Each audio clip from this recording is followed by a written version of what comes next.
The wilderness. For some, it's their go-to place to feel alive and to feel free. And for others, it's a place of fear and mystery. I think a balance of both of those sentiments is kind of the sweet spot. I've hiked thousands of miles over the years, and some of the best moments of my entire 28-year life have happened on trail in the wilderness. But at the same time, the wilderness is also quite unforgiving. There's less room for error. And if something happens to you out there, then, well, you're pretty much on your own. While most people who go hiking or just go into the wilderness return home with no problems at all, on rare occasions, they unfortunately end up needing to fight for their lives. And on even rarer occasions, they just simply don't return home at all, or they just vanish into thin air.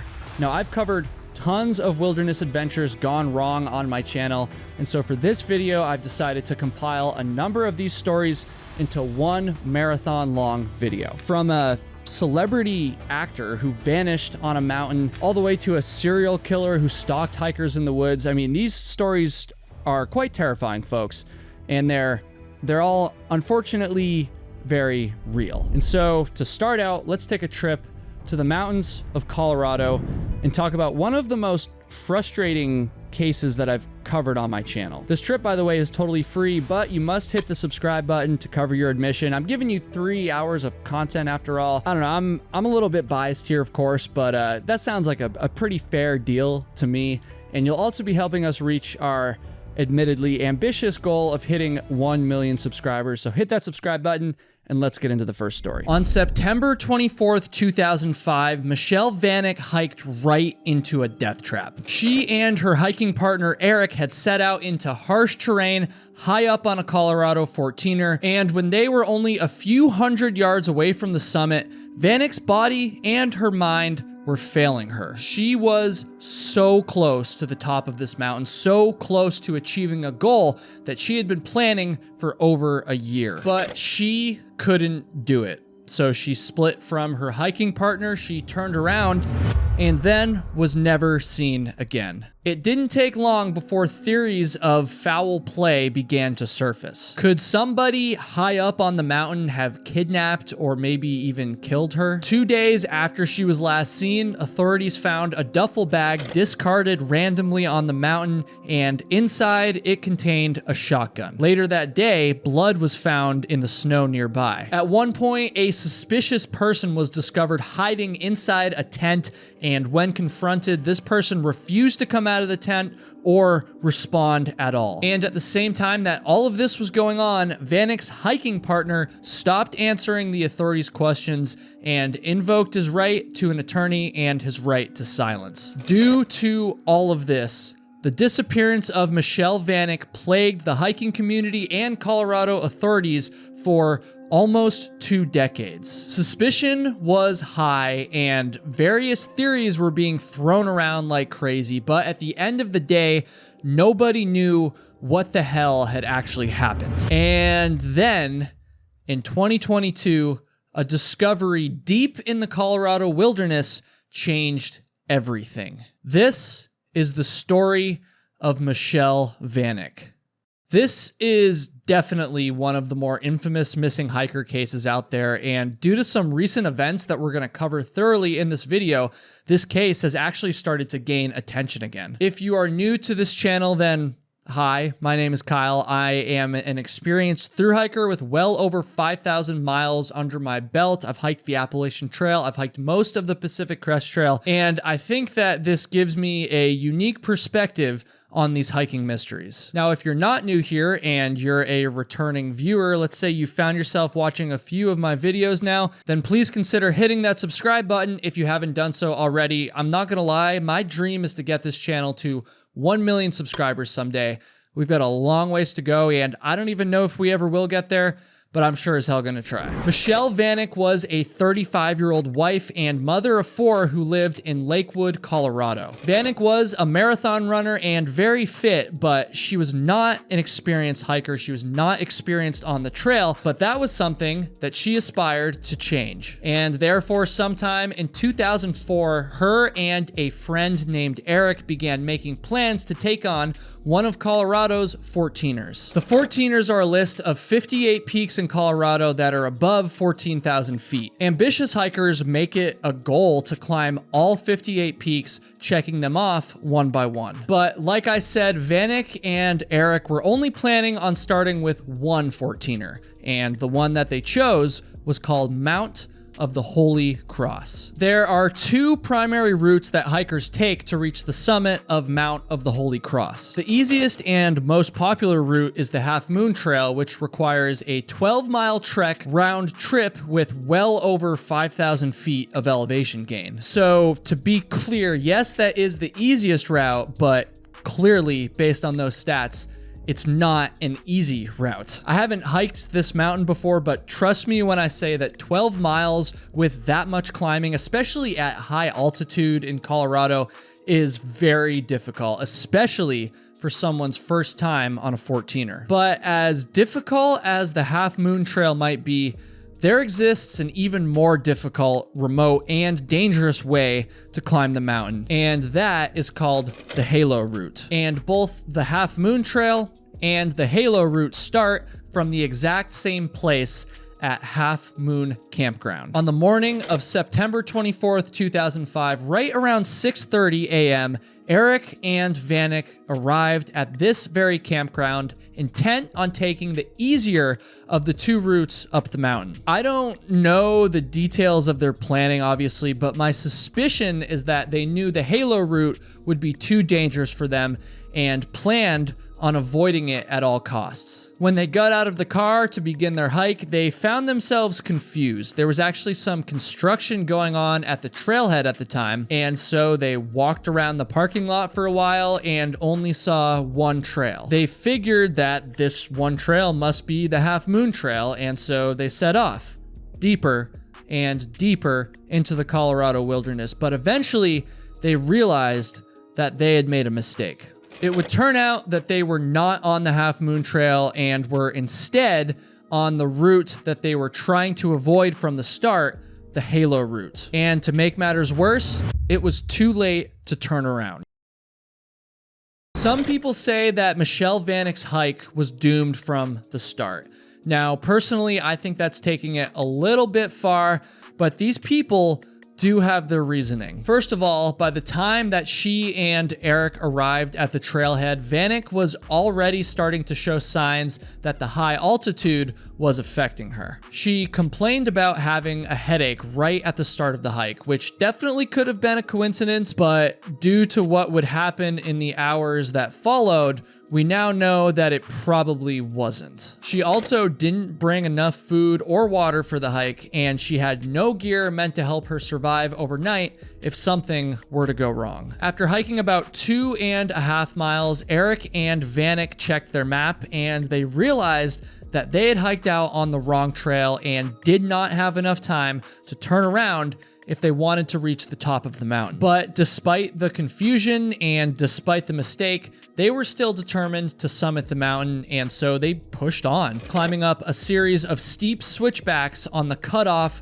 to the Notch Mountain Trail. At this point, it's reported that Vanek was starting to struggle, lagging behind Eric by as much as 60 feet, and that he had to actually help her keep up with him. They took a quick break, and the pair trudged on, and eventually they found themselves on the home stretch. They were only some 400 yards away from the summit. Michelle Vanek had reached her tipping point, however. At this point, she was out of water completely, really low on food, and extremely exhausted. And so she told Eric that she could not climb any further up the mountain. Now, we don't know for sure what was going on, but it's likely that she was suffering from altitude sickness. At this point, they were well over 13,000 feet in elevation, but they were so close to the summit. They were so close, and Vanek didn't want to hold her hiking partner back. She told Eric that he should just go on and reach the top of the mountain, and then the two would just meet up again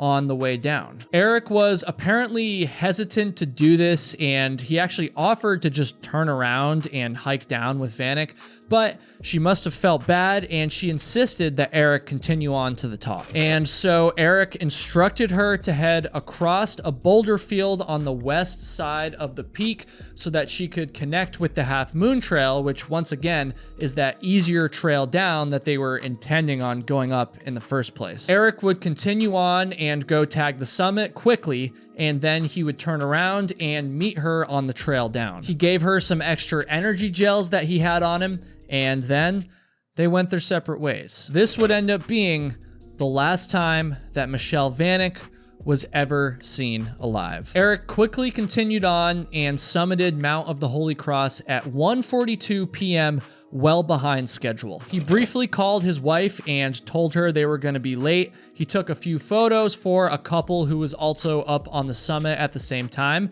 And then he turned around and began descending down the mountain. He was apparently on the summit for no more than 5 minutes. Because Michelle Vanek was moving so slowly, Eric expected to reconnect with her quickly. However, he couldn't find her on the route that he had instructed her to take, and so he began to desperately search. He climbed back to the spot where the two had separated, but he didn't see her there. Some of the hikers he had encountered on the summit reported that they actually heard him screaming her name. Eventually, Eric gave up on searching, found some cell service, and called 911 reporting Michelle Vanek missing. And within just a few short hours after that, the first wave of what would eventually be around 700 total searchers were climbing up Mount of the Holy Cross. The search for Michelle Vanek was extensive. The authorities did not hold back on utilizing every resource at their disposal. They used helicopters, search dogs, and like I said, hundreds of volunteers on foot searching for any sign of Vanek or her gear. But despite all this effort, they came up completely empty-handed. Because it was late September after all, the weather hindered the search, bringing temperatures below freezing and more than a foot of snow. After a week of searching, the effort to find Michelle Vanek was stepped up to a whole new level when on one single day, 336 volunteers scoured over the mountain and still found nothing. The next day, the search was officially called off. One of the search leaders was quoted saying, "In these cases, you find a candy wrapper, a dropped glove. This girl had ski poles. Where is that stuff?" A local volunteer said, quote, "I really felt like with this many people, if she was anywhere within reach, we could have found her." The search for Michelle Vanek was the largest search in Colorado state history. For the next 18 years, people were just left to speculate about what had caused her disappearance. And her case actually really stood out among all the other missing hiker cases, and this is because, well, to put it bluntly, her case had suspicious written all over it. But before I get into all that, let's examine the less suspicious theory into what happened. This theory is that Michelle Vanek simply got lost high up on the mountain and perished as a result. And absent of all the suspicious circumstances I'm going to talk about in just a second, this theory makes perfect sense. We know that she was by herself. We know that she had zero experience hiking at high altitude.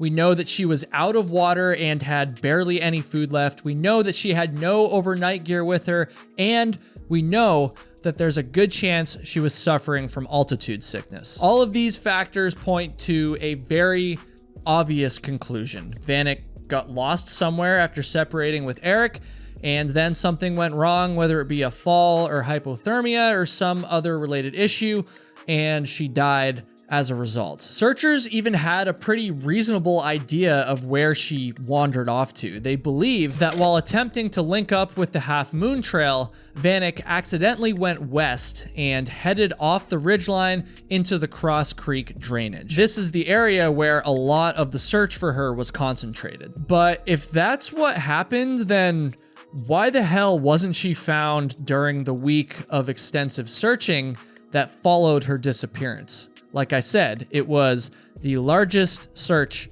in Colorado state history. And so this is where the foul play theory comes in. In addition to the lack of clues found on the mountain, there was a few suspicious things that happened during and after the search for Michelle Vanek. So apparently on the second day after her disappearance near the Cross Creek trailhead, searchers encountered a man who refused to talk to them and hid behind a tree, eventually just running away. And soon after this, blood was found in the snow nearby, and then they found a duffel bag containing a shotgun. And then apparently a day later, a suspicious tent was discovered with a person inside who refused to come out or respond. Later on, they did eventually make contact with the person that was inside the tent, and when they confronted him, he gave the name Peter Martin and didn't really give any other information or produce any identification. And lastly, probably the elephant in the room for a lot of you here is, what if Eric, her hiking partner, had lied about the story? He made it up and he was actually involved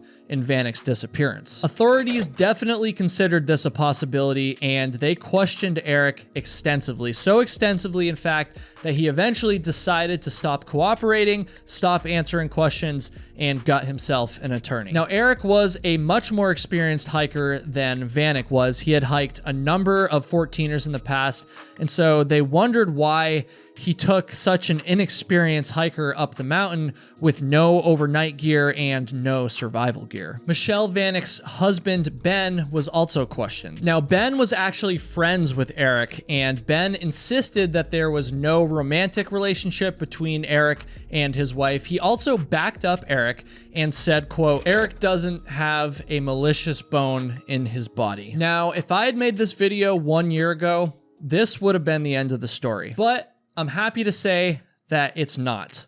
And that's because over the past few months, authorities announced a discovery that may solve the mysterious case of Michelle Vanek once and for all. So, with that, I invite you on a virtual trip to an infamous place called the Angelica Couloir. Now, our trip here is free. It doesn't cost anything, but since you made it this far into the video, you have to hit the subscribe button. You got to do it, and that will cover your admission. In August of 2022, a father and son were bushwhacking north of the summit of Mount of the Holy Cross, just below a rocky slope that's called the Angelica Couloir. Now, like I just said there, they were bushwhacking. There's no trail. This area is very seldom traveled, and signs of other humans are basically non-existent. And so they must have been surprised, maybe even a little bit suspicious, when they discovered a singular weathered hiking boot. I'm not sure if the pair knew about Michelle Vanek's case, but something about the boot clearly stood out to them, because they actually decided to take some photos of it and report it to the authorities. It took searchers 2 tries, but they too were eventually able to locate this boot, and they collected it for forensic testing. And a short while later, this forensic testing would prove without a doubt that the boot belonged to Michelle Vanek. This was the first clue ever discovered in her case, and it came almost 2 decades after she disappeared. Now, my understanding is that since this discovery, the area around where the boot was found has obviously been searched for more clues, but nothing else has been discovered yet. So make no mistake, this case has not yet been closed. However, the discovery of the boot and its location are certainly a major break, because it suggests that Vanek's death was accidental and not the result of foul play. And let me explain that. So all of the suspicious people that searchers encountered and the shotgun that was found, all that stuff happened further down the mountain, nowhere close to where this boot was found. And in addition, the area around where the boot was found was not thoroughly searched at the time after her disappearance, and it's so rarely hiked by anybody, so it just makes sense that it took 18 years for someone to finally find a clue there. Scott Beebe, who is the president of Vail Mountain Rescue Group, believes that Michelle Vanek tried her best to follow Eric's instructions and to link back up with the Half Moon Trail. She initially went north, but then accidentally strayed to the east of the trail, leading her down into the Angelica Couloir. Scott Beebe believes that she missed reconnecting with Eric by about 10 minutes, which is super sad. 10 minutes made all the difference.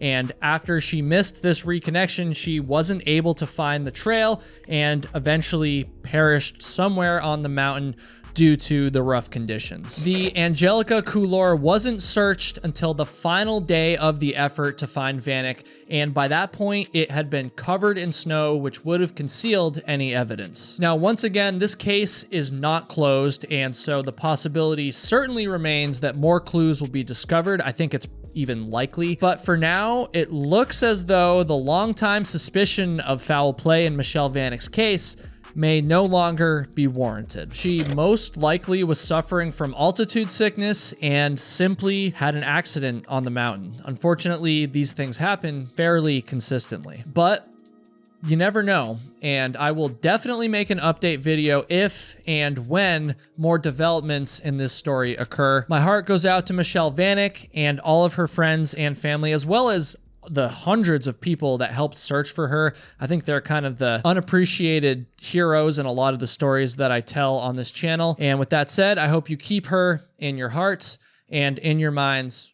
So before we get into our next story, I want to change pace just a little bit here and honestly tell you about how it was even possible for us to make 3+ hours of content for you today in the first place. For that, of course, you guessed it, we have to thank our sponsor, Aura. So I don't know if you guys heard about this, but a few months back, Ticketmaster, everyone's favorite company, right? Ticketmaster, well, they got hacked. And the result of that is that the data of about, I don't know, just a small 560 million of their users was put up for sale on the dark web. I'm talking things like street addresses, email addresses, even phone numbers. Have you ever wondered why you get so many of those annoying like spam calls and texts? I'm always afraid that they're trying to like hack into my YouTube channel or something. The reason that you get those is because big companies like Ticketmaster can't keep your data safe. I mean, they're super quick to collect it from you when you sign up, obviously, but then they do absolutely nothing to protect it. So you're probably wondering then,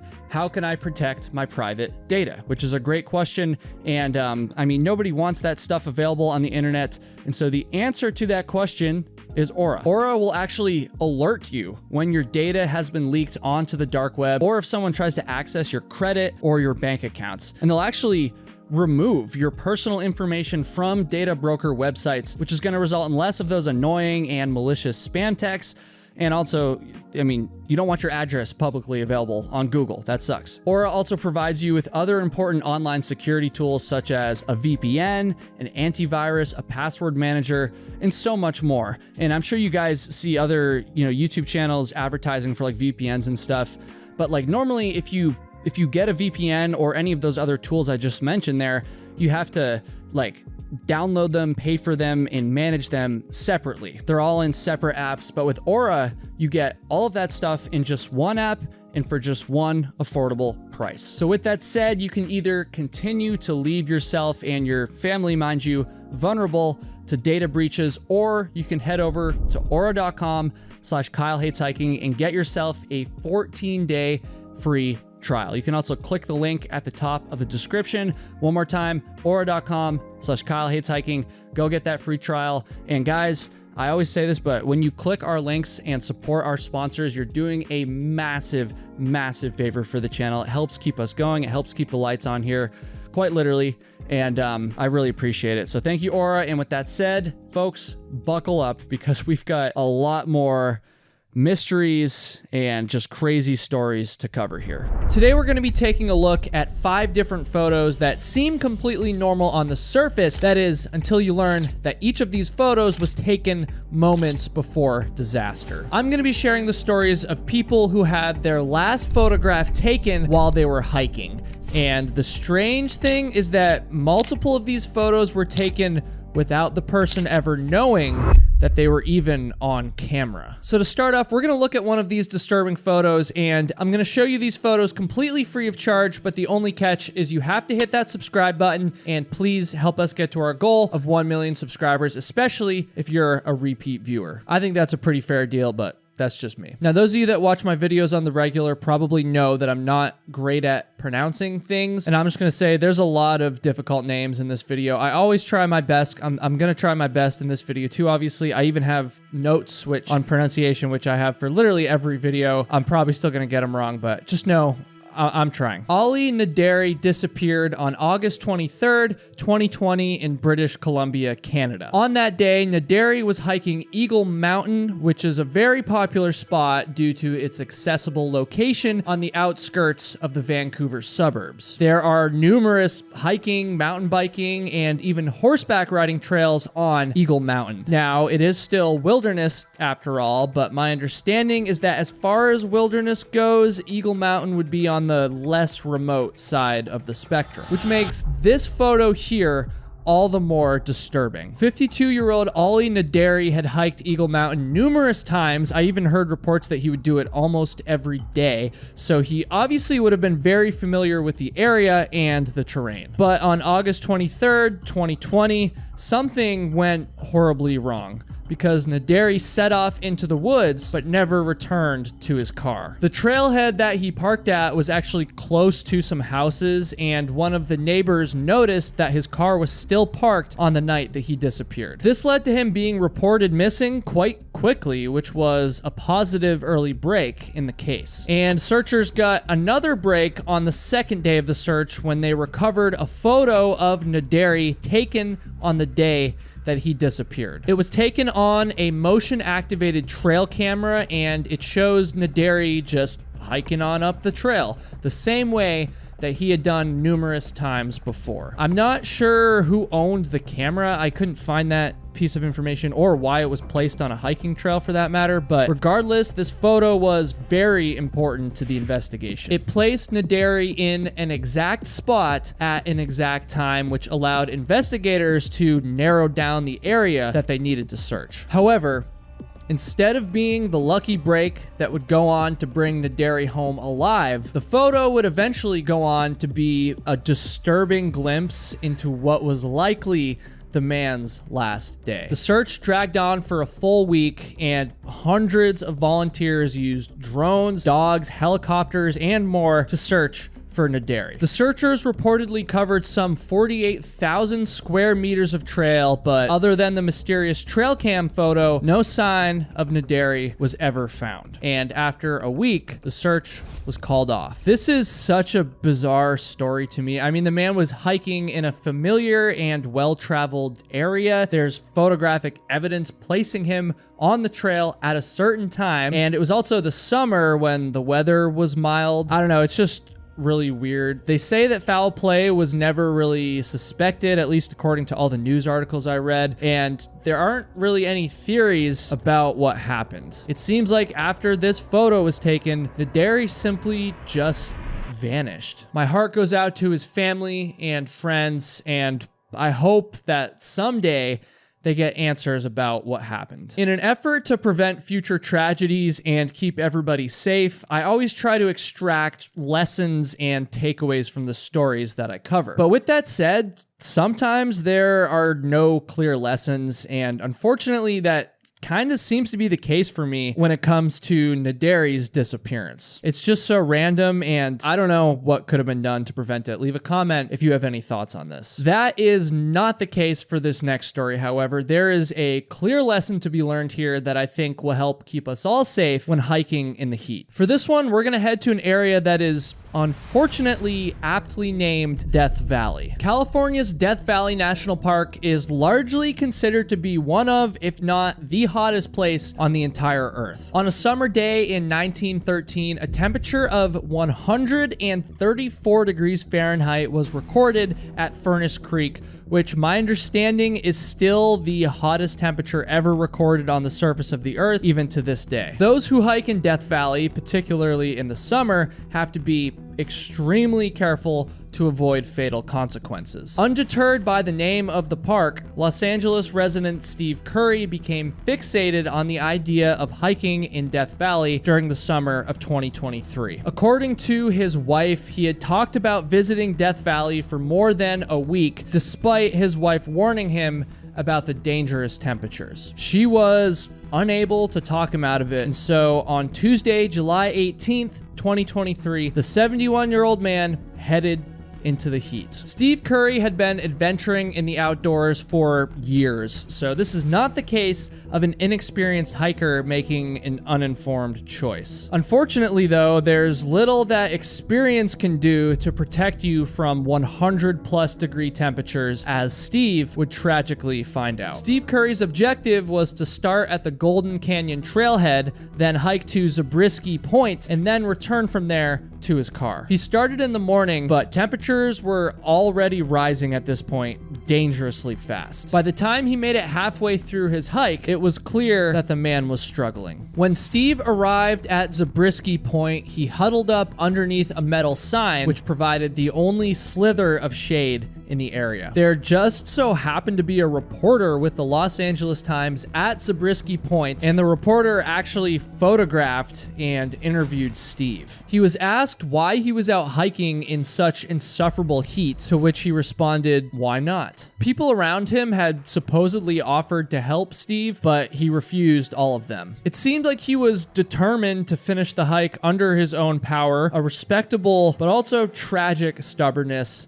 that would ultimately lead to his death. This would happen just shortly after these photographs were taken. I think these images are incredibly disturbing. This one in particular really gets to me. You can tell that he's just suffering, and he probably should have given up then, but he didn't. Eventually, Steve left the tiny shaded spot underneath the sign and hiked back out into the heat. The photos that the reporter took would end up being the last photos of Steve Curry. He trudged through the desert and did somehow manage to make it all the way back to his car at the trailhead. But once Steve arrived, completing his hike, by the way, he collapsed onto the ground outside of a restroom. It was 3:40 in the afternoon, and it was over 121 degrees Fahrenheit outside. A witness called 911, and park rangers arrived on scene within 7 minutes. They administered CPR, and they even used an automated external defibrillator, but were unable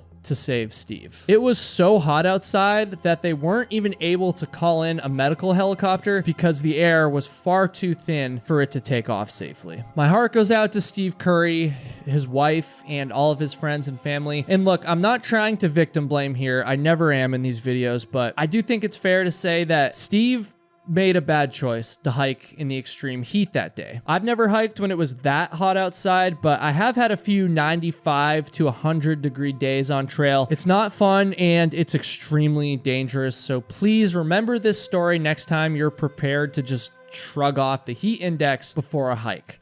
May Steve Curry rest in peace. If you're afraid of heights, then you might want to skip this next story. But if you know somebody who's put themselves in a risky position just to take a photo, you know, standing on the edge of cliffs and stuff like that, then you might want to share this story with them, because in researching for this video, I've discovered that taking photos and selfies when you're hiking is a lot more dangerous than one might think. Also, this is one of the stories where I'm going to have a hard time with the names, but I'm doing my best. Vishnu Viswanath and Meenakshi Morathi were a young married couple originally from India. By 2018, they had moved to the United States for work and also to travel around and document the country's incredible scenery. Naturally, that meant visiting lots of national parks and taking lots of photos. In March of 2018, the couple visited the Grand Canyon in Arizona and posted this photo to their Instagram. Parts of the caption read, quote, "A lot of us, including yours truly, is a fan of daredevilly attempts of standing at the edge of cliffs and skyscrapers. But did you know that wind gusts can be fatal? Is our life just worth one photo?" This Instagram post didn't stand out that much at first, but in time it would later prove to be tragically ironic. Later that year, in October of 2018, a couple decided to visit Yosemite National Park in California, and they made the short trek to a popular spot known as Taft Point. Taft Point has a ledge that hikers can walk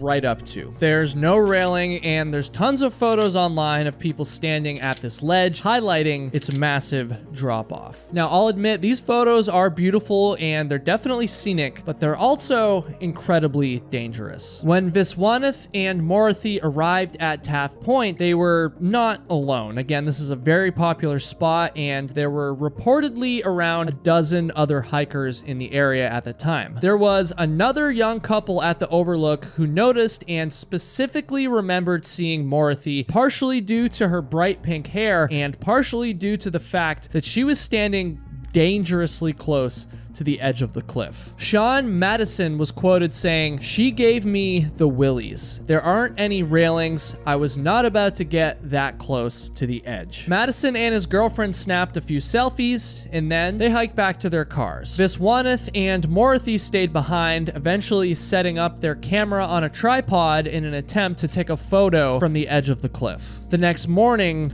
hikers discovered an eerie scene when they arrived at Taft Point. There was a tripod and camera situated near the edge of the cliff, but nobody was around using it. This was reported to the authorities, and it didn't take long before the bodies of Viswanath and Morathi were found at the bottom of the cliff. The couple had apparently fallen off the edge while trying to take a photo, a tragic death, and one that had come only a few months after they had posted their warning on Instagram from the Grand Canyon. This wasn't the end of the story, however. Upon investigating, it was determined that both Viswanath and Morathi had alcohol in their systems at the time of death. Now, they were never able to find out the exact level of intoxication, and to my knowledge, there was never any reports of them acting like drunk and belligerent on the hiking trail, so it's likely that they only had a small amount to drink. However, cliffs, selfies, and alcohol do not mix,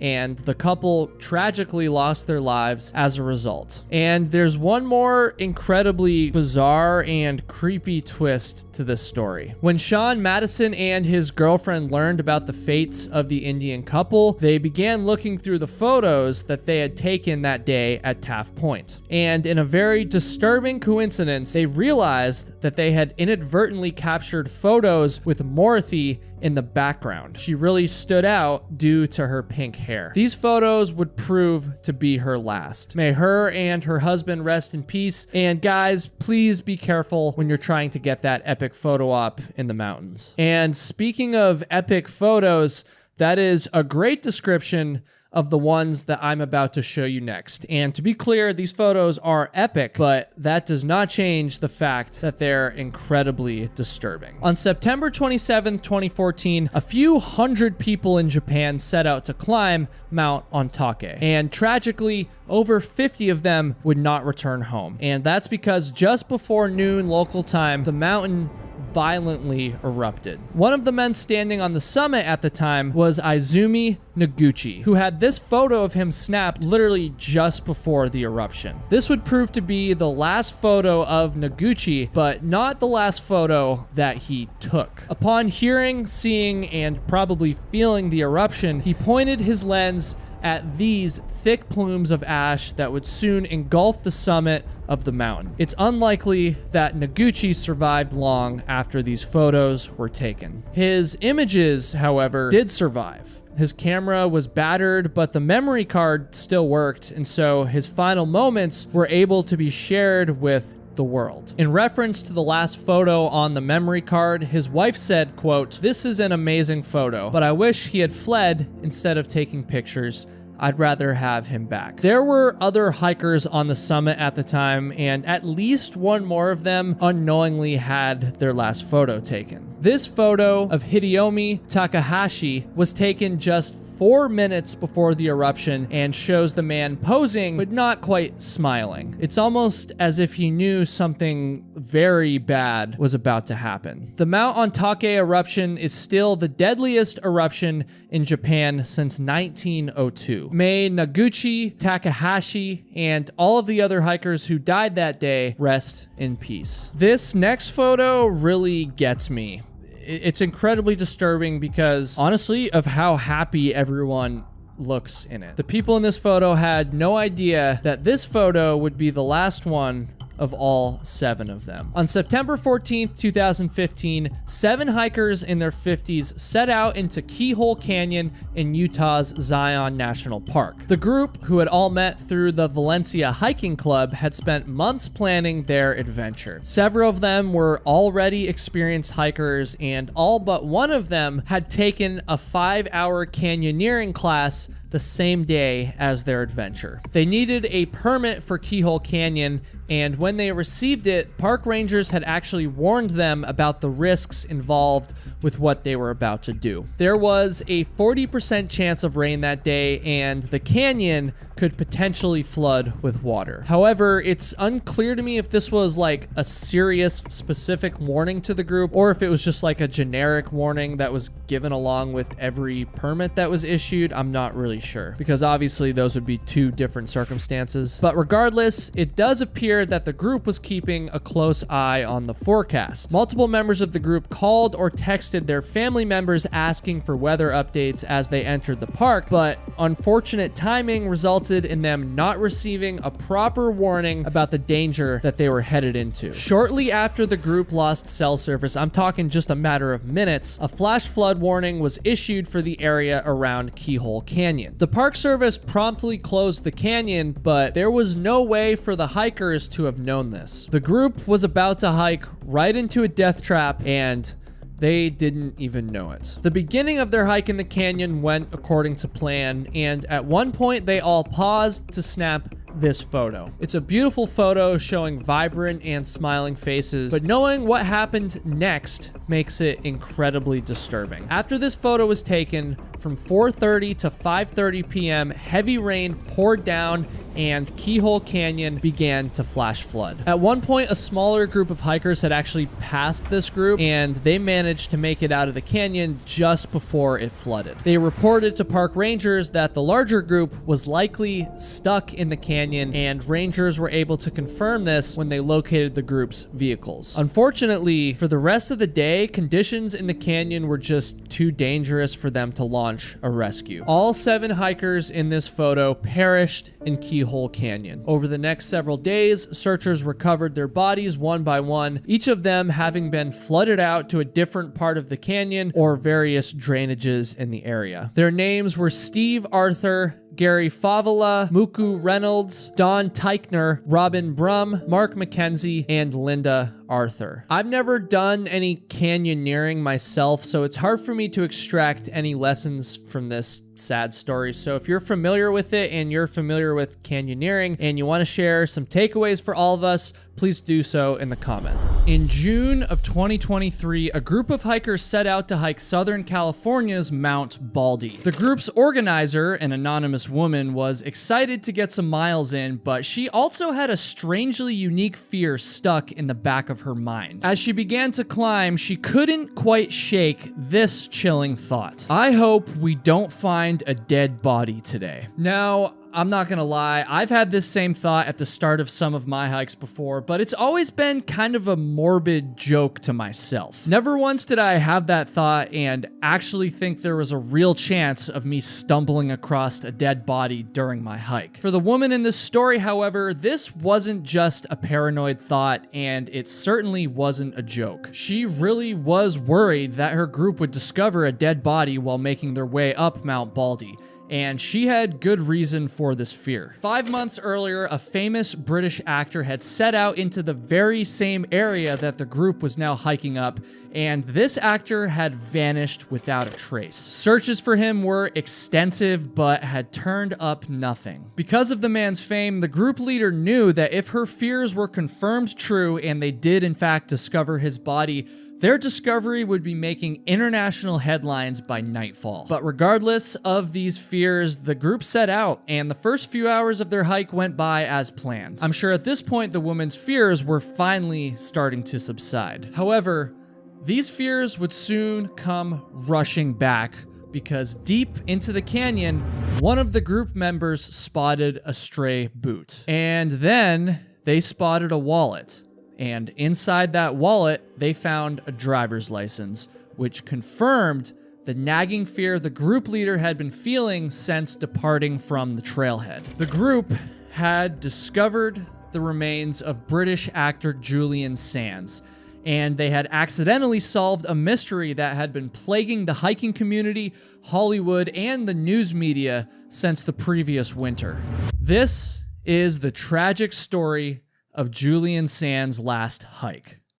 On January 13th, 2023, Julian Sands set out from his home in North Hollywood, California to hike Mount Baldy, which is a 10,000 plus foot peak in the San Gabriel Mountains. Now, Mount Baldy is a popular mountain, but that doesn't mean that it's not dangerous. Mount Baldy is the frequent site of emergency hiker rescues and also, unfortunately, hiker deaths. In fact, this is not even the first time I've covered an incident that happened on Mount Baldy on my channel. Despite the danger of taking on a 10,000 plus foot peak in the dead of winter, Julian Sands was, at least in theory, prepared. According to the New York Times, Sands had climbed Mount Baldy approximately 200 times, including numerous times in the winter. He was no amateur. He was even quoted saying, "I like it in the winter. Winter conditions make it a bit more interesting." Perhaps another thing that Sands liked about hiking in the winter was the extra solitude that it provides. I assume this was especially valuable to him in particular because he had lived much of his adult life in the Hollywood spotlight. Julian Sands was born in England, and like most actors, he got his start by playing small roles in films and TV series. He appeared in films and series such as The Sun Also Rises, A Married Man, and The Killing Fields. And he eventually landed a lead role in the romance film A Room with a View. Shortly after this success, Sands moved from England to the United States, to Hollywood specifically, to continue his career. By 2011, Julian Sands was basically a household name. After moving to the US, he appeared in numerous movies and TV shows, including Warlock, The Phantom of the Opera, and The Girl with the Dragon Tattoo, among many others. Julian Sands' fame makes his story a very unique one for this channel. I've never covered a story where a celebrity was the main focus of a hiking mystery. However, each story I cover always does have its own unique twist, and so I encourage you to subscribe to the channel if you haven't done so already,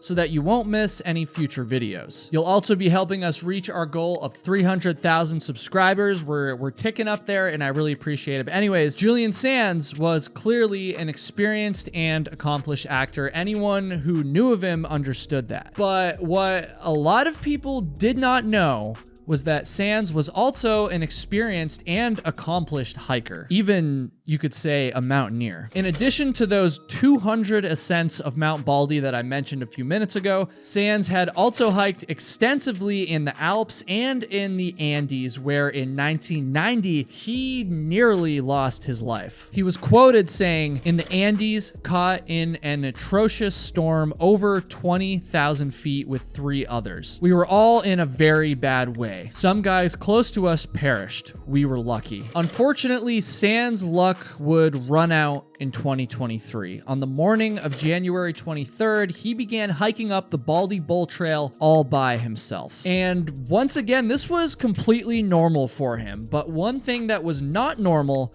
was that by 7:30 p.m. that night, he had not returned home from his hike. And because this was so abnormal, it's at this time that his family reported him missing. Now, despite all of his hiking and mountaineering experience, Julian Sands chose a bad day to hike Mount Baldy. Extremely high winds and intense snow slammed the mountain on the afternoon of his hike, complicating the immediate effort to search for him and hopefully rescue him. Now, I'm not sure if Sands was aware of the bad weather conditions and chose to hike out anyways, or if it was an unpredicted storm, unpredicted weather, but regardless, the winter of 2023 consisted of a lot of bad days to hike Mount Baldy. In the weeks prior to Sands' hike, there were a whopping 14 calls for rescue on and around Mount Baldy. In fact, Sands wasn't even the only hiker to go missing in the area on the day of January 13th. That very same day, hiker Bob Gregory was heard for the last time,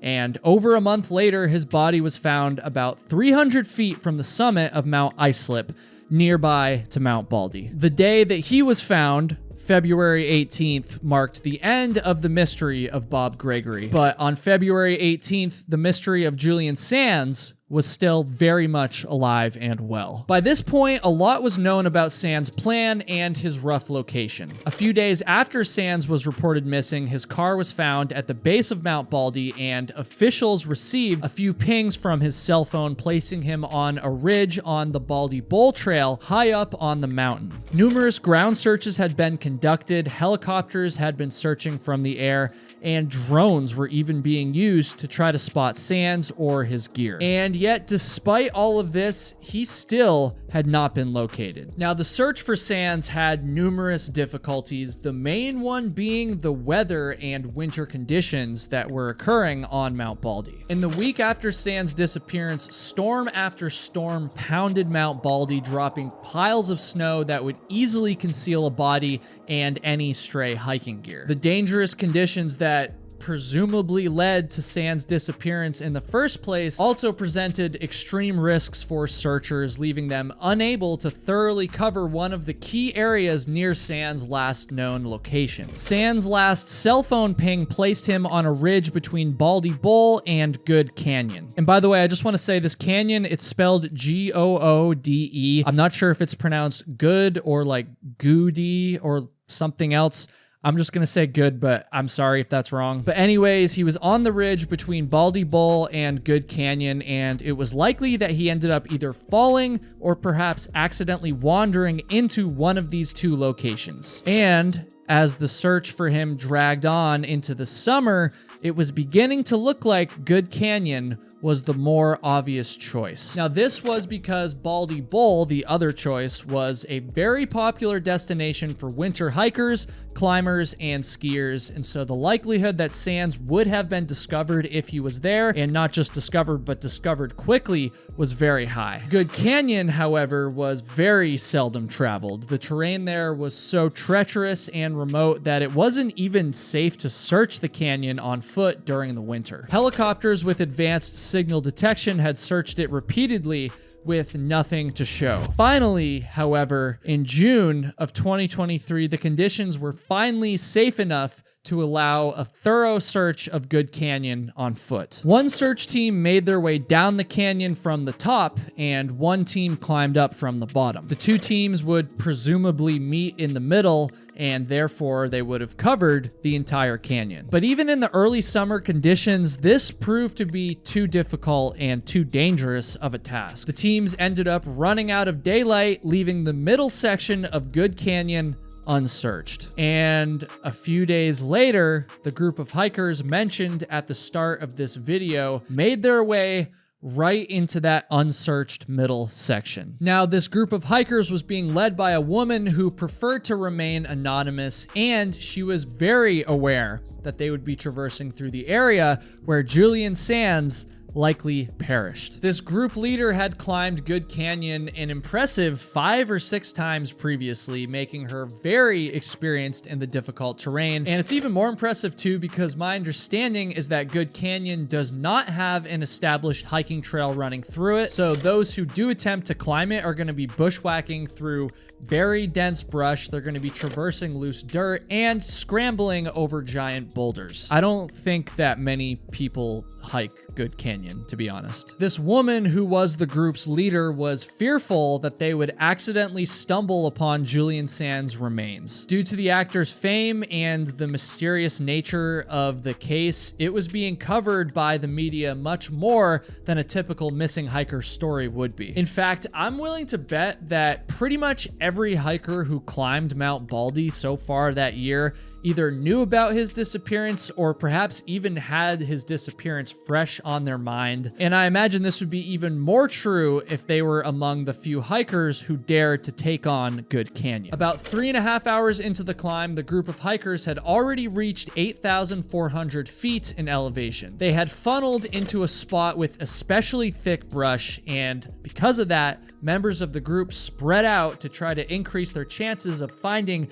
a path of least resistance. And then, while they were searching, one of the hikers in the group spotted a lone boot. Now, this boot was hidden so well that the woman leading the group actually walked right by it without seeing it. Soon after, the group found the second boot, which was a few yards further up. Next came some trekking poles, and then some human bones. Finally, the group found a pile of winter hiking clothing, and inside a pocket, they found a driver's license. I can't even imagine what they were feeling when they grabbed the wallet, pulled out the license, and read the name Julian Richard Sands. The mystery of what had happened to the famous actor had finally been solved. The only problem, however, was that wasn't exactly true. There still remains a few unanswered questions about Julian Sands' last hike. The first and most obvious of which is how and why did he die? The sheriff's department ruled Sands' cause of death as undetermined, which is understandable given his remains were stuck in such a harsh environment for months. I imagine it'd be hard to determine anything about what had happened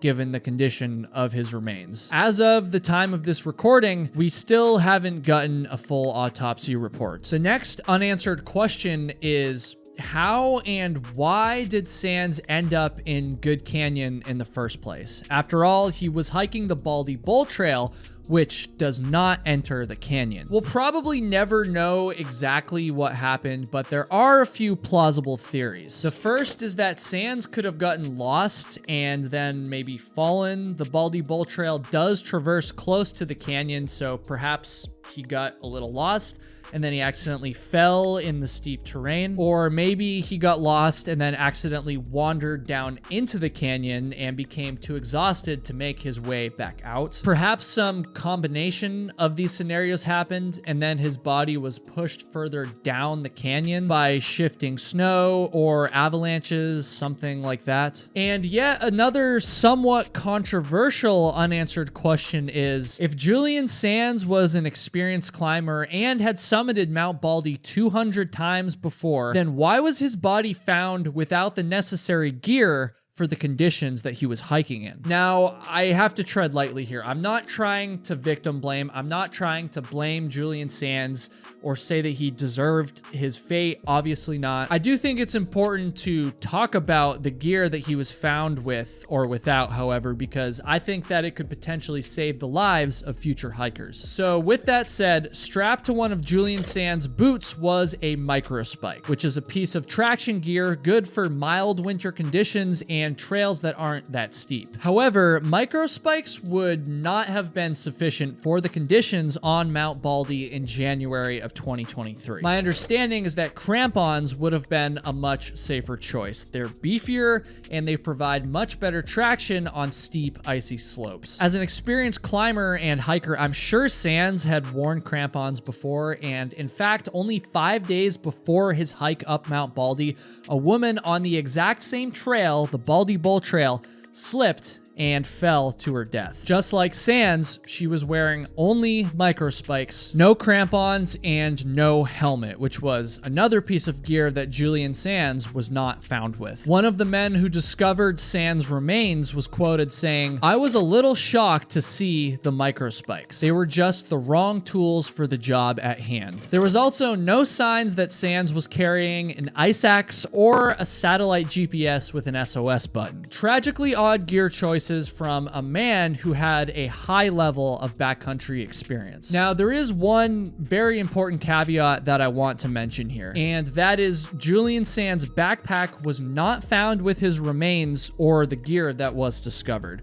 So it is possible that he was carrying some of this important gear and it just hasn't been discovered yet. Now, if this discovery happens and it turns out he did have crampons and he did have an ice axe, I'll make a correction video immediately. But I don't know, it just seems unlikely to me that he was up on such a treacherous part of the trail, but kept all that important gear, the crampons, the ice axe, tucked away in a backpack, not utilizing it. It just seems most likely that if he did have it, it would have been found where his remains were found and where the rest of his gear was found. Once again, I'm not trying to victim blame here, but the truth about Julian Sands' last hike is that it possibly, maybe even probably, would not have been his last hike if he had made some different gear choices. I think we can be honest about this without doing it in a way that is shaming him or even criticizing him. I'm really saying this because I want you all to think twice about the conditions that you're hiking in, especially in the winter,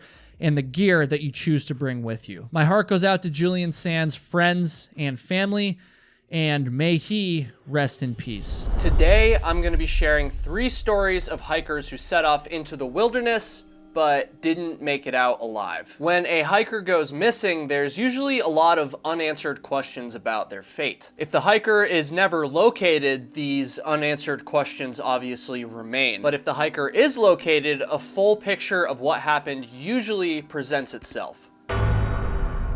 Usually. Unfortunately, it doesn't always happen that way, as much as we all wish it could. In the stories I'm going to share right now, even after the bodies of these missing hikers were discovered, investigators, friends, and families were left with unanswered questions, and in some cases, even more of them than they had before the bodies were discovered. From a hiker found dead miles off trail wearing nothing on his feet, to a woman that started off on a heavily trafficked trail yet somehow ended up in an area so inaccessible that they needed a helicopter to remove her body. These stories are frustratingly confusing. And to start off, let's head to the state of Colorado. And before we go to Colorado, I do just want to say that over 80% of the people who view my videos right now are not subscribed to the channel. Please do me a favor and hit that subscribe button and I guess ring the bell so that you don't miss any future uploads. If you like this kind of content, that would mean a lot. Okay, for real this time, let's get into the stories.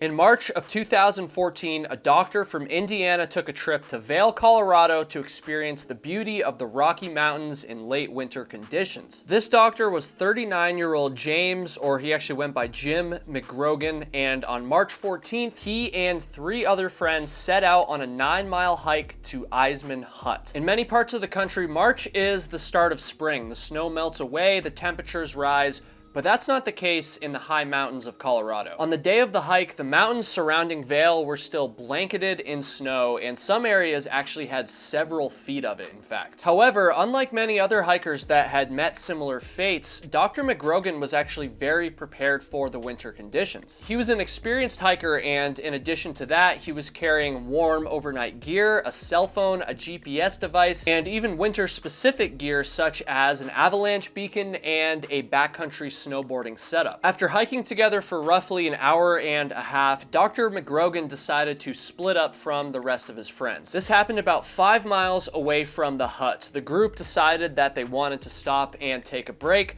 but Dr. McGrogan wanted to continue on. He expected to either meet the group at the hut or that they would catch up to him along the way. But as fate would have it, when Dr. McGrogan hiked away from his friends, this would end up being the last time that he was ever seen alive.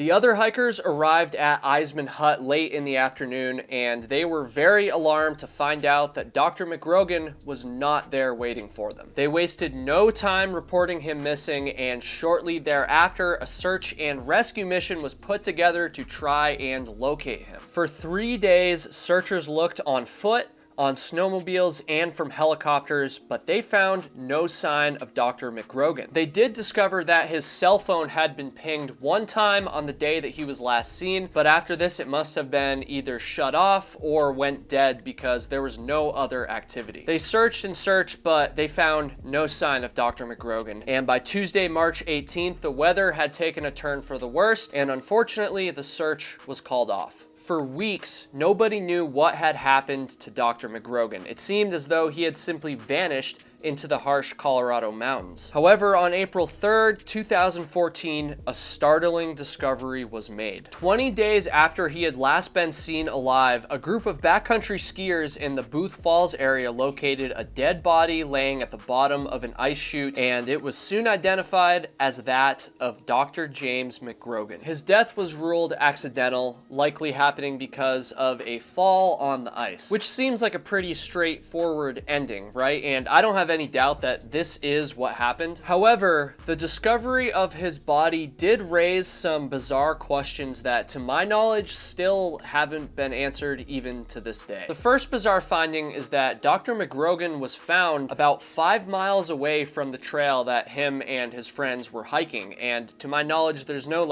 direct route or a actual path that connects the two spots. So how exactly did he get so far off course? He was so far away from his intended trail that he was actually located only 1.5 miles away from a completely different trailhead, the Booth Falls trailhead. Now, I've never been in this situation before, but it begs another question. Once he realized that he was lost, this was winter after all, why didn't he simply retrace his footsteps in the snow? Again, I guess I shouldn't say simply because it's definitely not that simple, but I don't know, I gotta ask. Another bizarre finding is that Dr. McGrogan was located with his cell phone stashed away inside his backpack. I did find one source that said there was actually cell coverage in the area that he was found. I definitely can't confirm if that's true or not, but if it is, that begs the question, why didn't he use his cell phone to call for help? And even if he didn't have cell service like that one article stated, he was carrying a GPS device. My understanding is that this wasn't a GPS device like I talk about sometimes, one that has an SOS button, like a satellite phone kind of thing. This was just a normal one that was used for navigation, not really communication. But I guess he could have used the GPS to navigate back to his intended destination, right? Between the GPS,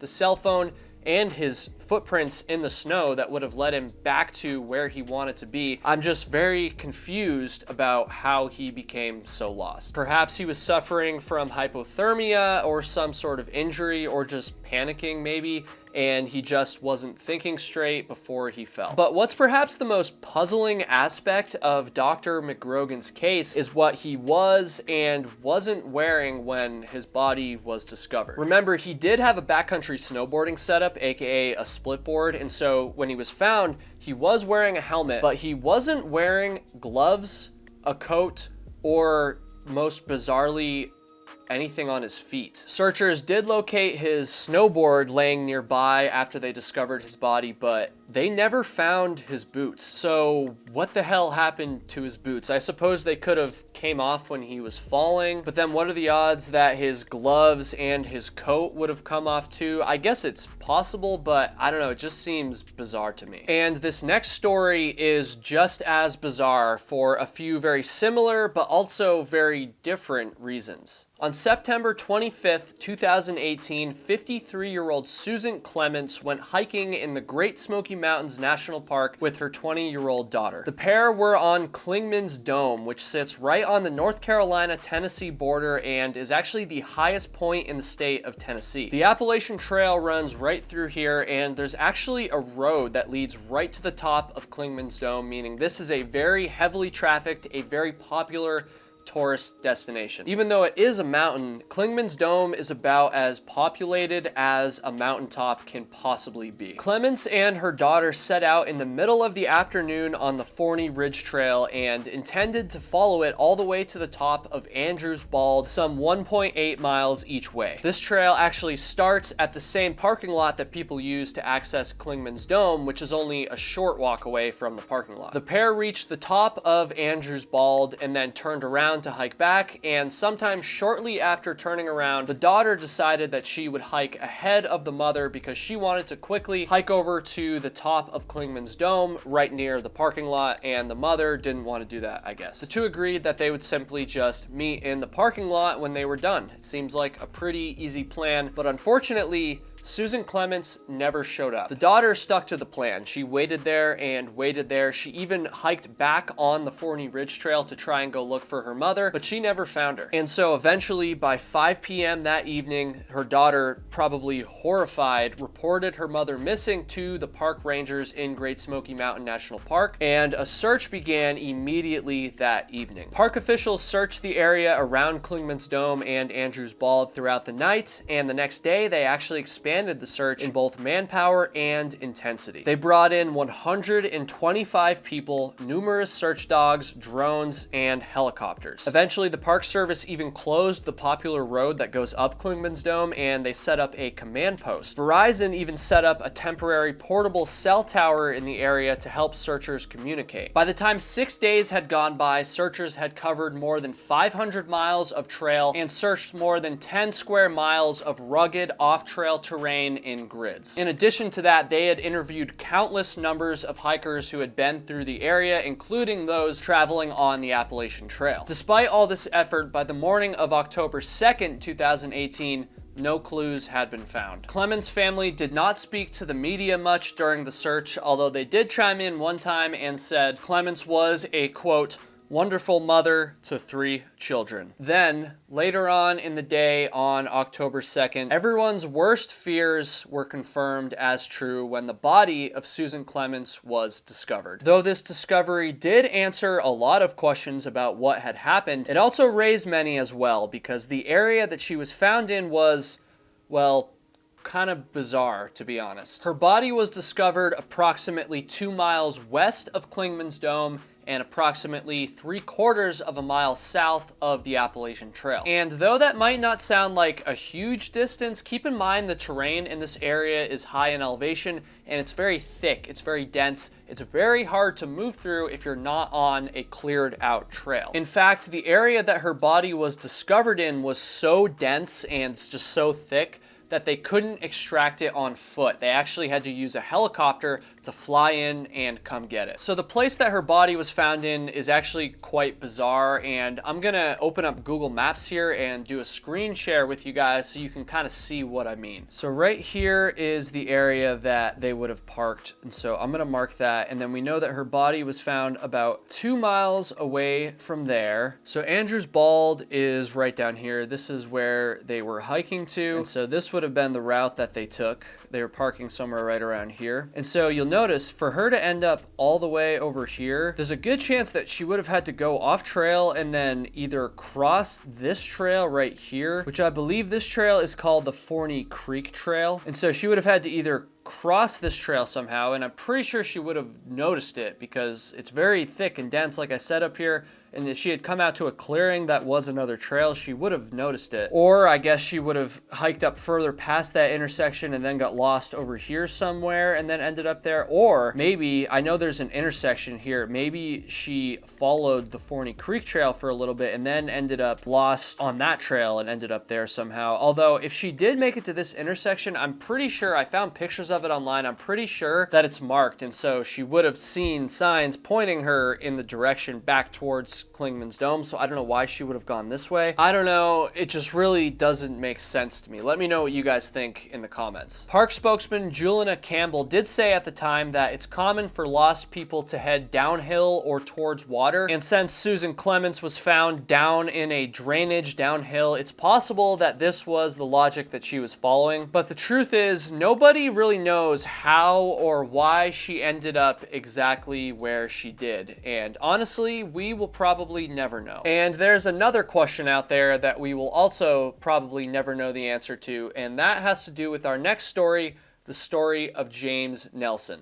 On October 3rd, 2010, Chicago native James Nelson set out for a 5-day, 25-mile solo backpacking trip in Colorado's Holy Cross Wilderness. I will note here, this is actually the same exact county, although not the same mountain or area that our first story occurred in. James Nelson had never hiked in the area before, but he was considered an experienced backpacker. He traveled from Chicago all the way to the Fall Creek trailhead, where somebody snapped this photo of him right here, right before he began his hike. As you can see here, Nelson looks excited, and it certainly doesn't look as though he was unprepared gear-wise. But despite this, once he walked away from the Fall Creek trailhead, presumably just moments after that photo was taken, James Nelson was never seen alive again. In fact, almost 2 years went by before he was ever seen again. Period. When Nelson failed to return home from his hike, his fiancée reported him missing. The date was October 8th, 2010, and a search was quickly started. Despite Nelson being experienced and being pretty prepared for this hike,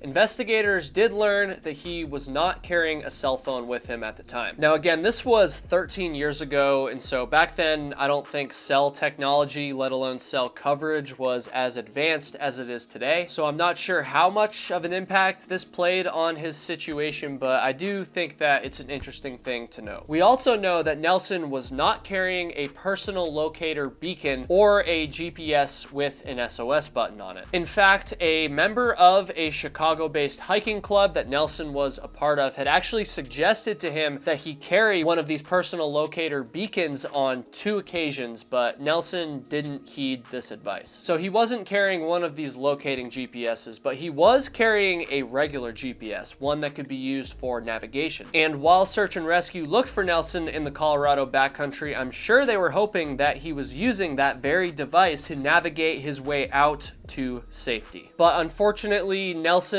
never made it out. Nobody ever heard from him, and after searching tirelessly for 10 days, the search was called off. At the time, the Eagle County Sheriff was quoted saying, "We have no clues. There's nothing on the ground." Volunteers continued to search for some time after this, but again, nothing was ever found. No clues, no signs of Nelson. Yeah, nothing. It seemed like he had simply just vanished into the Colorado mountains. A year and a half went by, and James Nelson's fate remained a mystery to all his friends, all his family, and to the hiking community at large. However, in May of 2012, James Nelson's friends and family would finally get some answers about what had happened to him. On May 25th, 2012, a person scouting campsites near Holy Cross City stumbled upon an abandoned, scattered campsite and discovered human remains. Holy Cross City is an old mining community, long since vacated. There's some old buildings left up and stuff, and it's about 6.3 miles from the Fall Creek trailhead as the crow flies. The remains found were eventually confirmed to be Nelson's, and entries in his journal indicated that he may have been suffering from altitude sickness at the time. However, other than that, I wasn't able to find any other information about his journal. Altitude sickness is very common for hikers to experience in Colorado, especially hikers who travel in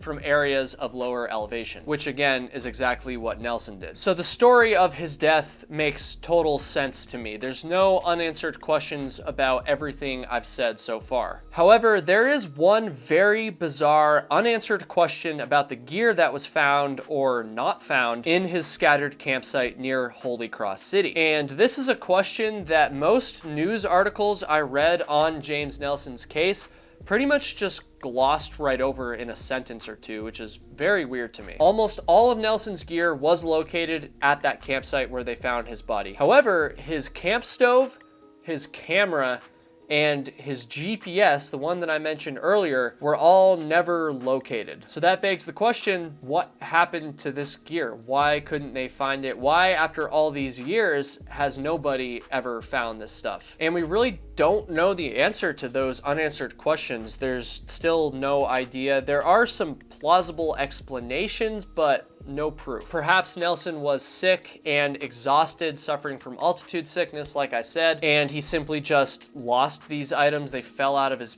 pack or something happened like that. Since he was out there for over a year and a half before his campsite and his body was discovered, 2 winters would have happened, and so maybe the melting snowpack had kind of like shifted his gear around, or perhaps another hiker or off-roader, somebody recreating in the area, found the campsite, didn't realize the significance of it, didn't see his body, and just saw the expensive camera and GPS sitting there and just took it. I don't know. The truth is, nobody knows. We're not going to know the answers to these questions until those items are recovered. And by extension, we're not going to know this last piece of the full story of what happened to James Nelson as well. My heart goes out to the friends and families of Dr. James McRogan, Susan Clements, and of course, James Nelson.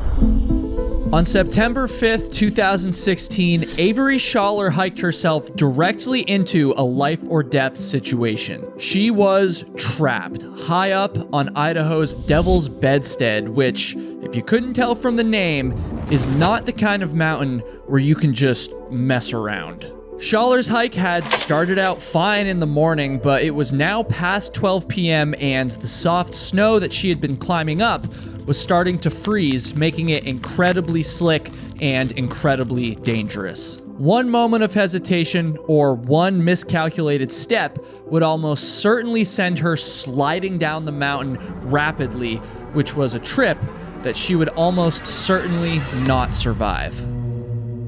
Schaller knew that she needed to get the hell off the mountain, and fast. And so rather than continuing to climb up, she turned around and tried her best to retrace her steps down the icy slope.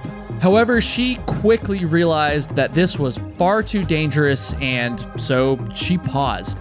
And it's at this moment that she realized her only 2 options were to either keep climbing up or to die. She had about 70 feet of slick terrain to climb before she would reach a drier, safer route. That might not sound like much, but all 70 feet were solidly in what we call a no-fall zone, which means that a fall here would likely be fatal. Falling wasn't an option, or at least it wasn't supposed to be. Gathering all of her strength, Schaller began to climb, reducing her distance to safety to only 60 feet, soon only about 30 feet, and eventually only 10 feet. She was in the home stretch. Only a few more moves, and she would be in the clear. And so she grabbed onto her next rock, but unlike all of the previous ones, this rock came loose. She began to fall backwards, and then everything went black. And that probably should have been the end of this story. But as fate would have it, the story of Avery Schaller was not ending here, but was rather just getting started. This is the story of the woman who lived every hiker's worst nightmare. As an avid hiker myself, I'm just going to be honest with you guys. This story scares the absolute shit out of me. If this is your first time watching my channel, then hi, I'm Kyle. I'm an experienced backpacker and hiker with well over 5,000 miles under my belt, as well as a few through hikes like the Appalachian Trail and most of the Pacific Crest Trail. If you're a returning viewer, however, let's say you found yourself watching a few of my videos now, maybe even more than a few, then welcome back. And I would really, really appreciate it if you would consider hitting that subscribe button if you haven't done so already, and help me get to my dream of 1 million subscribers, which is very far away and very far-fetched, but I'm gonna try my absolute best to get there. On September 5th, 2016, Avery Schaller decided to go for an ambitious hike. The 25-year-old was living in Ketchum, Idaho, and she was no stranger to the outdoors. While doing her undergraduate at Middlebury College, Schaller joined the Mountain Club and fell in love with adventuring in the backcountry. She eventually became a guide for the Mountain Club, and she also took a wilderness first responders course. She continued her outdoor pursuits after graduating, and by the fateful day that she set out to climb Devil's Bedstead East, Avery Schaller was solidly in the experienced hiker category. And I wanted to bring that up because many of the stories I cover on this channel involve inexperienced and underprepared hikers, but I want to stress that that was absolutely not the case with Avery Schaller. She definitely knew her way around the mountains and she was very experienced. In fact, she had even climbed Devil's Bedstead's West Peak a week before she set out to climb the East Peak. And since she had already conquered one of them, it makes sense that she wanted to do the other as well. And so at 8 a.m., Avery Schaller set out by herself to check off the East Peak. Hiking solo was a common practice for her. In fact, much of her adventuring in the Idaho mountains had been done solo. She was always very safe about it. Avery made sure to tell her friends where she was going and when she was expected to return. She was carrying all the necessary gear for the conditions, she was carrying a first aid kit, and she even had an emergency satellite beacon. And so, on paper, she was doing everything right. Now, Devil's Bedstead is in the Pioneer Mountains of central Idaho, and the mountain has a reputation that's as intense as the name itself. It's 11,865 feet in elevation, and it has this intimidating vertical wall which resembles a mini version of the famous Half Dome in Yosemite National Park. There are no easy routes up the mountain, though some of the routes are definitely easier than the others. The first few hours of Avery's hike flew by, and before she knew it, it was 11 a.m. It's at this point in the hike that she had a decision to make. The trail she was following split into two different routes, the left route and the right route.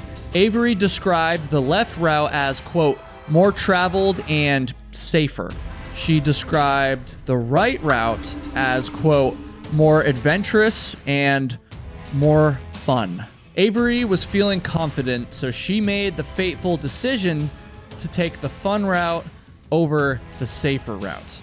About an hour later, she came to deeply regret this decision. Now, the route that Avery had taken was more fun because instead of winding up the mountain at a relatively gentle grade, this route went straight up, requiring more technical scrambling and more exposure to the elements. And to make things even more fun, a layer of snow had fallen the night before, but the snow had since started melting, making it soft and relatively safe to traverse. But the sun was moving and her route was slowly falling into the shadows.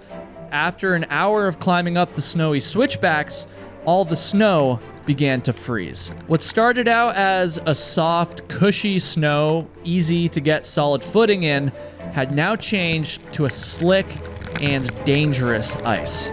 Avery found herself in the middle of a death trap. Her first instinct was to turn around and try to retrace her steps down the mountain. This was a reasonable idea, but Avery quickly discovered that it would not be possible. The path that she had traveled so far was also icing over, and so after trying to take a few steps back, she realized the icy conditions would make descending far too dangerous. Schaller paused and took a moment to assess her increasingly dicey situation and to also fight back panic.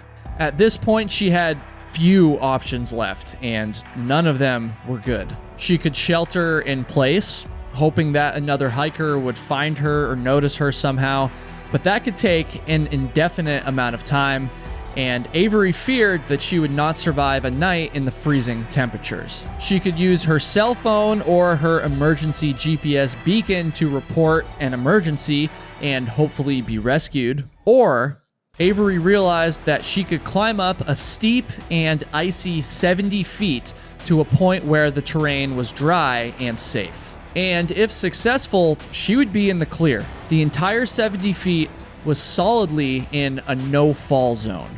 If she fell during this climb, the results would be nothing short of catastrophic.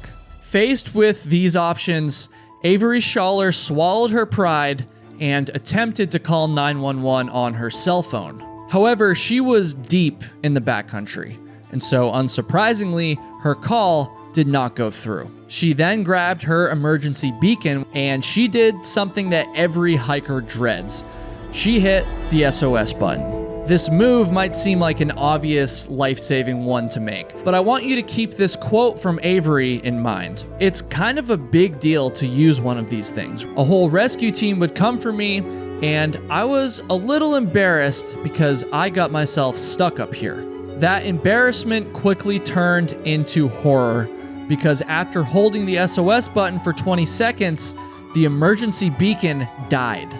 The device powered off despite having 50% battery life when she had started her hike, likely due to the cold temperatures. Avery Schaller was out of options. She could either wait around and die in the cold, or she could climb up through the no-fall zone and hopefully make it to safety.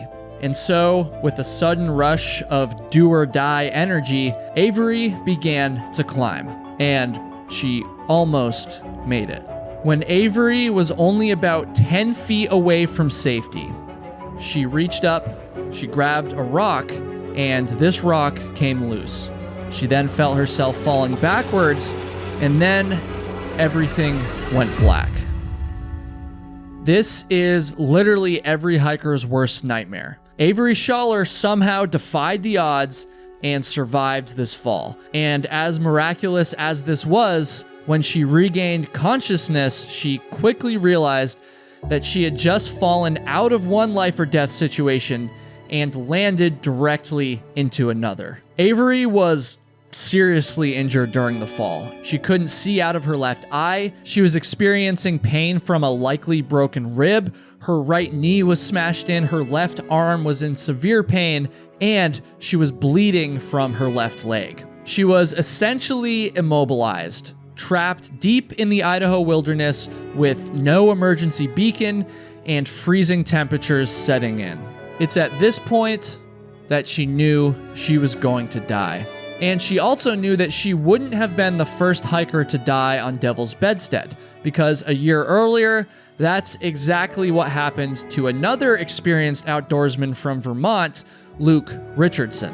Just like Schaller, Richardson had fallen due to loose rock, and oddly enough, his body was actually found in a spot only 200 feet away from where Schaller currently laid. Avery Schaller wrapped herself in an emergency blanket and began to reflect on her inevitable death. She felt incredibly guilty about the hardship that her family would now have to endure simply because she had decided to take the fun route instead of the safe one.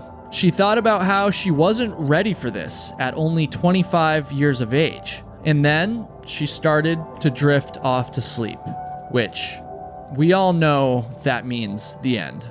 However, she suddenly heard the loud squeak of a pika, which is a small squirrel-looking animal that lives high up in the mountains of the western United States. The pika actually woke her back up, and she took this as a sign that she needs to stay awake and fight for her life at all costs. Still, her situation was dire. Avery grabbed her phone, and with limited battery left, she pondered how best to use it. Should she try to call for help again? I mean, she knew she had no service, so this seemed pointless. She could, however, use the remaining battery life to record a goodbye video for her friends and family. This would hopefully provide them some closure. Ultimately, Avery decided that if she were to record that goodbye video, she would be essentially giving up. She decided that she wasn't going down without a fight, and so she called 911 again. This call didn't go through either. And due to either determination or perhaps frustration or even desperation, Avery called 13 more times. All 13 of these 911 calls failed, but then on the 14th attempt, something different happened. In the second miracle of her day, Avery's 14th call went through, and she was actually connected to a Blaine County dispatcher. But the call was brief before the cell signal cut out. So brief, in fact, that Avery, in her injured state, wasn't even sure if the call was real or if it was just a hallucination. For the dispatcher on the other end, however, the call was very real, and it was apparent that Avery was in bad shape.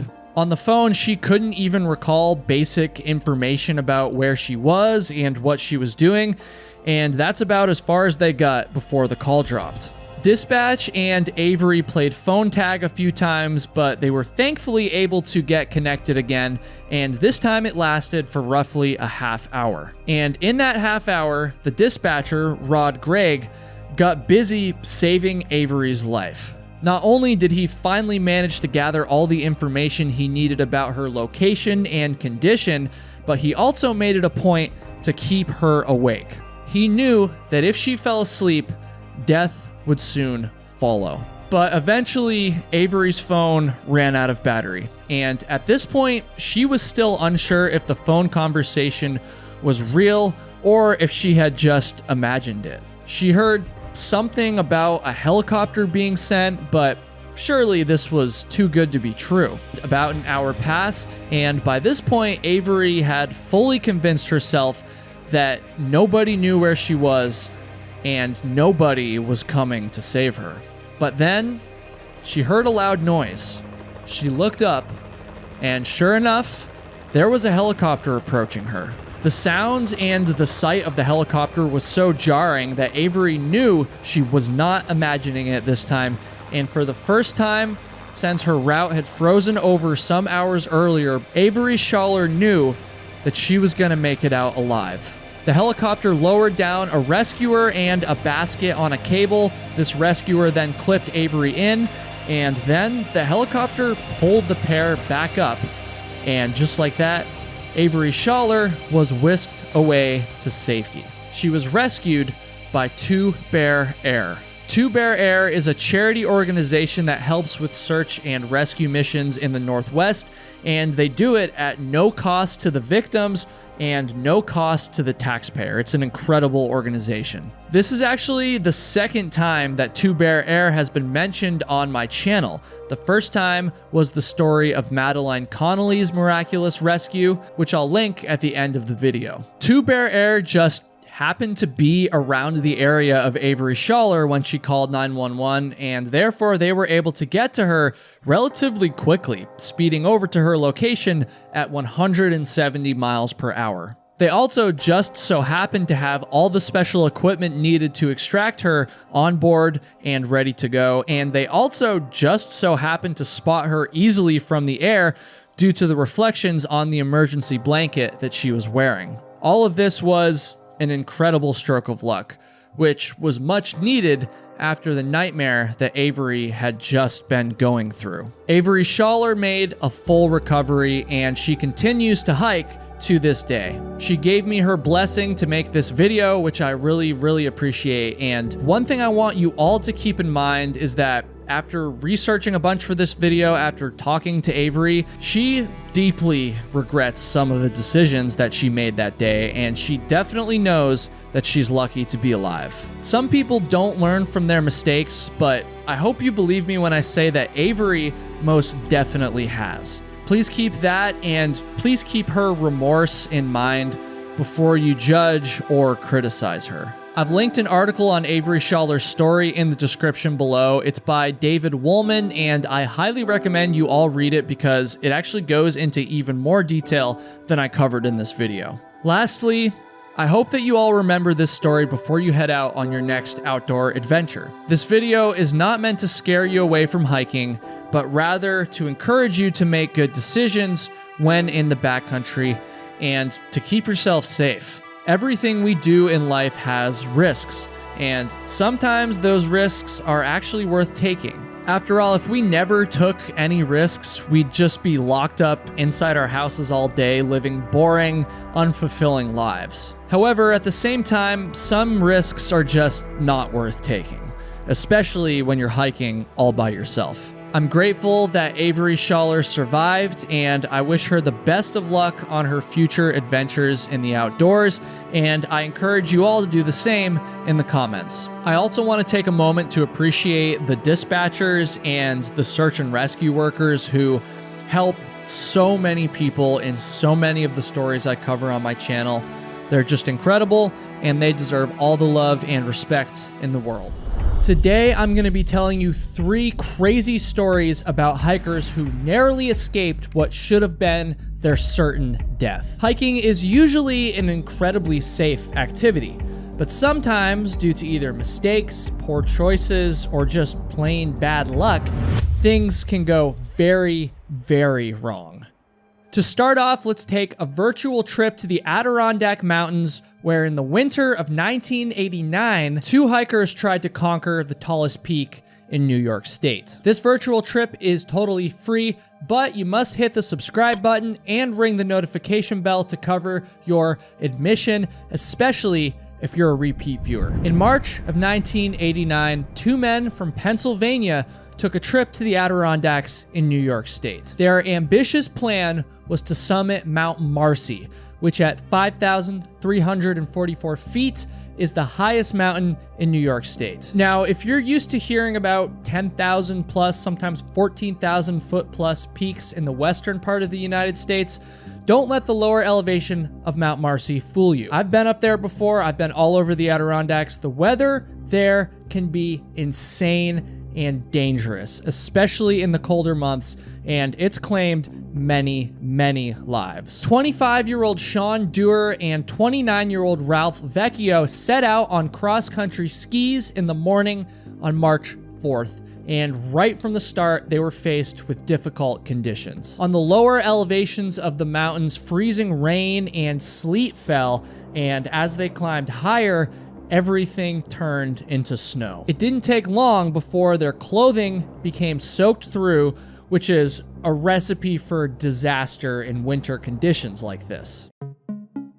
I'm not sure how much hiking experience Sean and Ralph had, but I do know that they had summited at least one other high peak in the Adirondacks. 6 weeks prior, they had climbed Algonquin Peak, which is the second highest mountain in New York behind Mount Marcy. I guess the conditions must have been favorable that day, or maybe they just got lucky. And I say that because when they went out to climb Mount Marcy, they made some nearly fatal decisions in regards to their gear and their clothing. Forest Ranger Bill Sussdorf was quoted saying, "If they were doing what everybody said they did, then they just broke the cardinal rule of being prepared." The 2 men were reportedly wearing only light winter clothing and weren't carrying any warm overnight gear. They also only carried a small amount of food. So they were obviously making some bad choices there, but despite this, the men still managed to reach the top of Mount Marcy successfully. But from here, everything started to go wrong. Though reaching the summit of a mountain might be the ultimate goal for a hike, the reality is that once you're on the summit, you're only halfway there. You still have to get all the way down, which leaves a lot of opportunity for bad things to happen. The top of the mountain was completely socked in with whiteout conditions and freezing temperatures. The 2 men could not locate the trail back down the mountain, and they spent about 2 hours stumbling around trying to find this trail. Eventually, they ran out of time, however, and were forced to hunker down for the night. They made a dugout in the snow and covered themselves with pine tree branches in a desperate attempt to ward off hypothermia. Sean and Ralph tried to build a fire, but everything was just so wet that nothing would ignite, not even the $20 bills that Ralph had in his wallet. They spent the night trying to stay warm by hugging each other. Ralph was quoted saying, "We hugged each other like we were slow dancing." In the morning, they ate their last bit of food, splitting a peanut butter and jelly sandwich. They continued to make their way down the mountain, still off trail at this point, and their ordeal somehow got even worse when the freezing rain that they had experienced the day before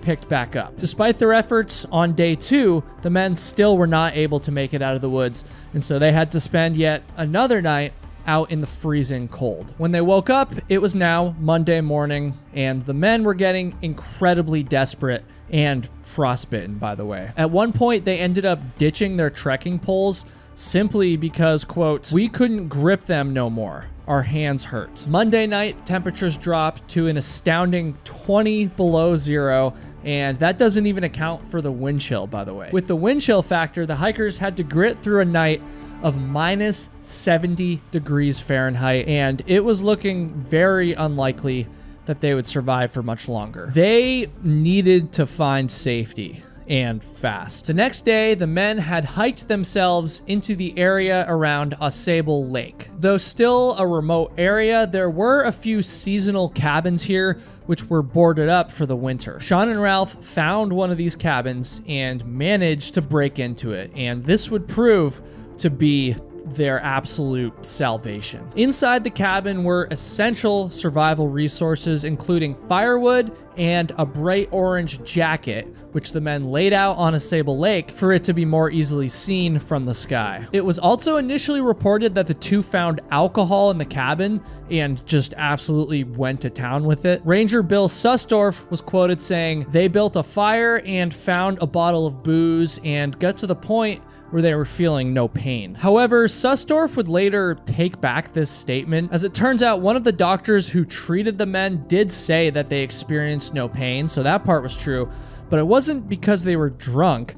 It was rather because they were severely frostbitten. Kind of a funny mix-up. I don't know why the ranger thought this, but obviously it's also very scary. A search for the two men had been underway since the previous day, and a helicopter eventually spotted some of their tracks in the snow. Rangers also discovered their discarded trekking poles at one of the many lean-tos scattered throughout the Adirondack Park. The helicopter was able to follow the men's tracks, and eventually it spotted the bright orange jacket they had laid out in the lake. And then, just after 4 p.m., the helicopter spotted Sean and Ralph. The men were brought to the hospital, and thankfully they survived, although once again they both suffered severe frostbite. One of the doctors who treated them said, quote, "There was half an inch of ice in the shoes.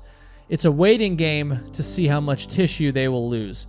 They won't be able to walk for a few weeks." That sounds really bad, but the truth is that the two men were extremely lucky to be alive, and if they hadn't found that cabin, then they likely would have died out there in the cold. In our next story, however, it wasn't extreme cold, but rather extreme heat that just about killed a hiker.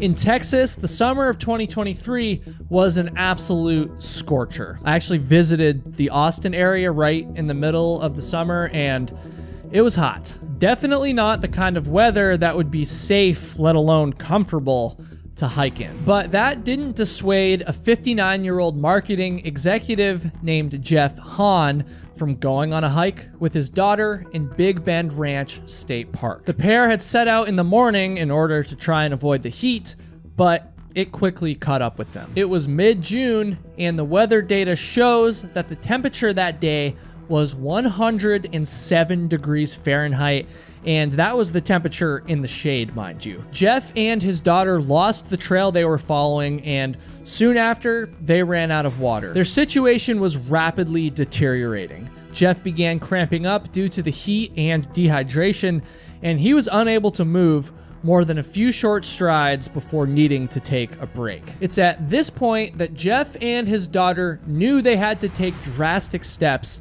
and fast. They decided to split up, which is a move that often leads to disasters in the stories that I cover, but regardless of that, they had a plan. Remember, Jeff was all but immobilized at this point, and they had no cell service, and so they had no way to possibly call for rescue. And therefore, it makes sense that they decided that Jeff's daughter would hike ahead and try to summon for help. Jeff would stay put in the shade under a rocky outcropping and just wait for rescue. This was important because that way, when help was on the way, they would know exactly where to find Jeff. It seemed like a good plan if they were to stick to it. And while Jeff's daughter stuck to the plan, successfully reaching civilization and alerting the authorities, Jeff did not. As time went on, the area that he was sitting in slowly became directly exposed to the sun, and Jeff's legs were cramping so badly that he just couldn't take it anymore. He was quoted saying, "With the way that my legs felt and the cramping condition I had, I didn't really have a choice to sit still." It's also likely that his judgment was being clouded due to heat exhaustion, and so, for whatever reason, he made the fateful decision to continue into the desert away from the one spot where he was supposed to be. Now, I don't want to give you the wrong idea here. It's not like Jeff just wandered randomly off into the desert. He was trying to follow the route that his daughter had taken, figuring he would close the distance between himself and rescue. However, instead of finding rescue, Jeff noticed an old mining shack a few miles off in the distance. He knew that the shack would at least provide some protection from the sun, and so he slowly made his way to it. And when he finally got inside, what he found absolutely shocked him. At this point, he was extremely dehydrated, and so right at the moment when he needed it most, Jeff found 2 1-liter bottles full of water. It was nothing short of a miracle, and it almost certainly saved Jeff's life. And as insane as this was, it was only the first of 3 miracles that would take place during Jeff's ordeal. Around 7:30 p.m. that evening, Jeff's daughter and the superintendent for the state park raced out via ATV to the spot where Jeff was supposed to be waiting. I'm sure they were worried about the condition that they might find him in. Many hours had passed, but when they arrived, neither one of them expected that he would just be gone. What the hell had happened? Jeff's daughter didn't have the slightest clue. Jeff hunkered down in the mining shack until darkness, and when it finally cooled down enough, he went on the move once again. It was a particularly dark night, and that, coupled with Jeff's deteriorating physical strength, meant it would be slow going. At one point during the night, he tripped on a rock and fell so hard that he broke one of his wrists. It seemed like this might be the final straw. Maybe Jeff's luck had finally run out. But I'm happy to say that wasn't the case. In fact, it was actually the opposite. Jeff had accidentally stumbled into miracle number 2, because when he fell, he landed right next to a rock with a large pit in it. And inside the pit was a pool of stagnant rainwater. Jeff drank from the pool using his water bladder straw, and he just laid there on the desert floor for a while until he finally mustered up the strength to keep walking. But before he knew it, the sun was up again, and the brutal summer heat was cranking back up. Though Jeff had been lucky in stumbling across 2 water sources in the middle of the desert, it still wasn't enough. He needed more water, and some food for that matter. At one point, he traversed into a small canyon and promptly discovered miracle number 3 of his ordeal. Inside the canyon, there was a small flowing stream, and inside the stream, there were some tiny tadpoles. Now, drinking from the stream was a no-brainer, but chowing down on the tadpoles was probably a tougher decision to make. Ultimately, though, Jeff knew that he needed some sustenance if he was going to survive longer, and so he took off his hat, he dipped it into the stream, and he pulled up a few tadpoles,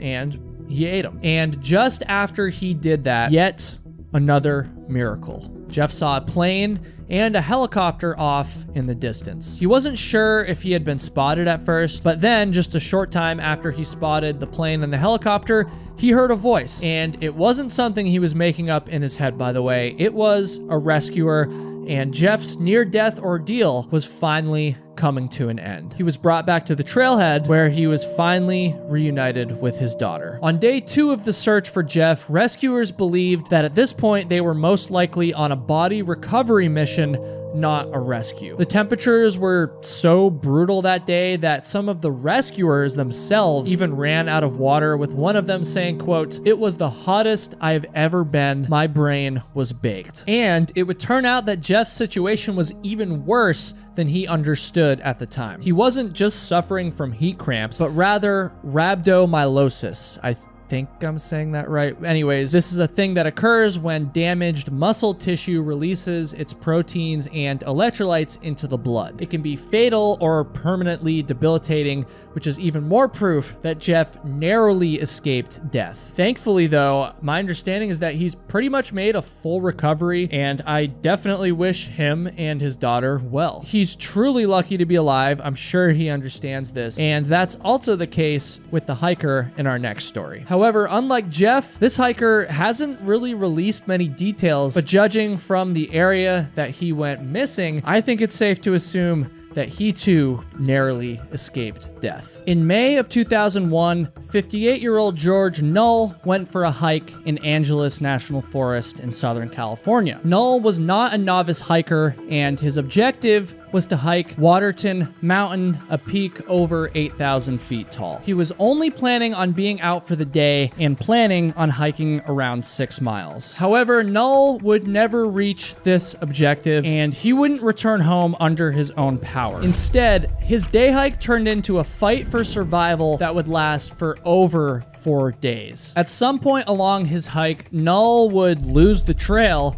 and end up getting lost. And it would turn out that he was not the first hiker to do so in this area. Leading up to Null's disappearance, there had been at least 3 multi-day searches for other lost hikers, and the reason that this area was so dangerous was because of the Bobcat fire that happened the previous year. The Bobcat fire burned more than 115,000 acres and had all but destroyed the hiking trails in the area. Trail signs, markers, and anything else that helped hikers stay on course were all destroyed. And by the way, loss of direction isn't the only danger that a burn zone like this presents. Dry, dusty conditions can make it hard to find water, dead trees and loosened boulders are ready to fall all around you, and the lack of shade means the Southern California sun will be beating down all throughout the day. I hiked through many burn zones on the Pacific Crest Trail, and so I can tell you firsthand, they're not fun and they can be incredibly dangerous. When Null failed to return home from his hike, his girlfriend became concerned and she reported him missing. By that same evening, searchers were already out looking for him,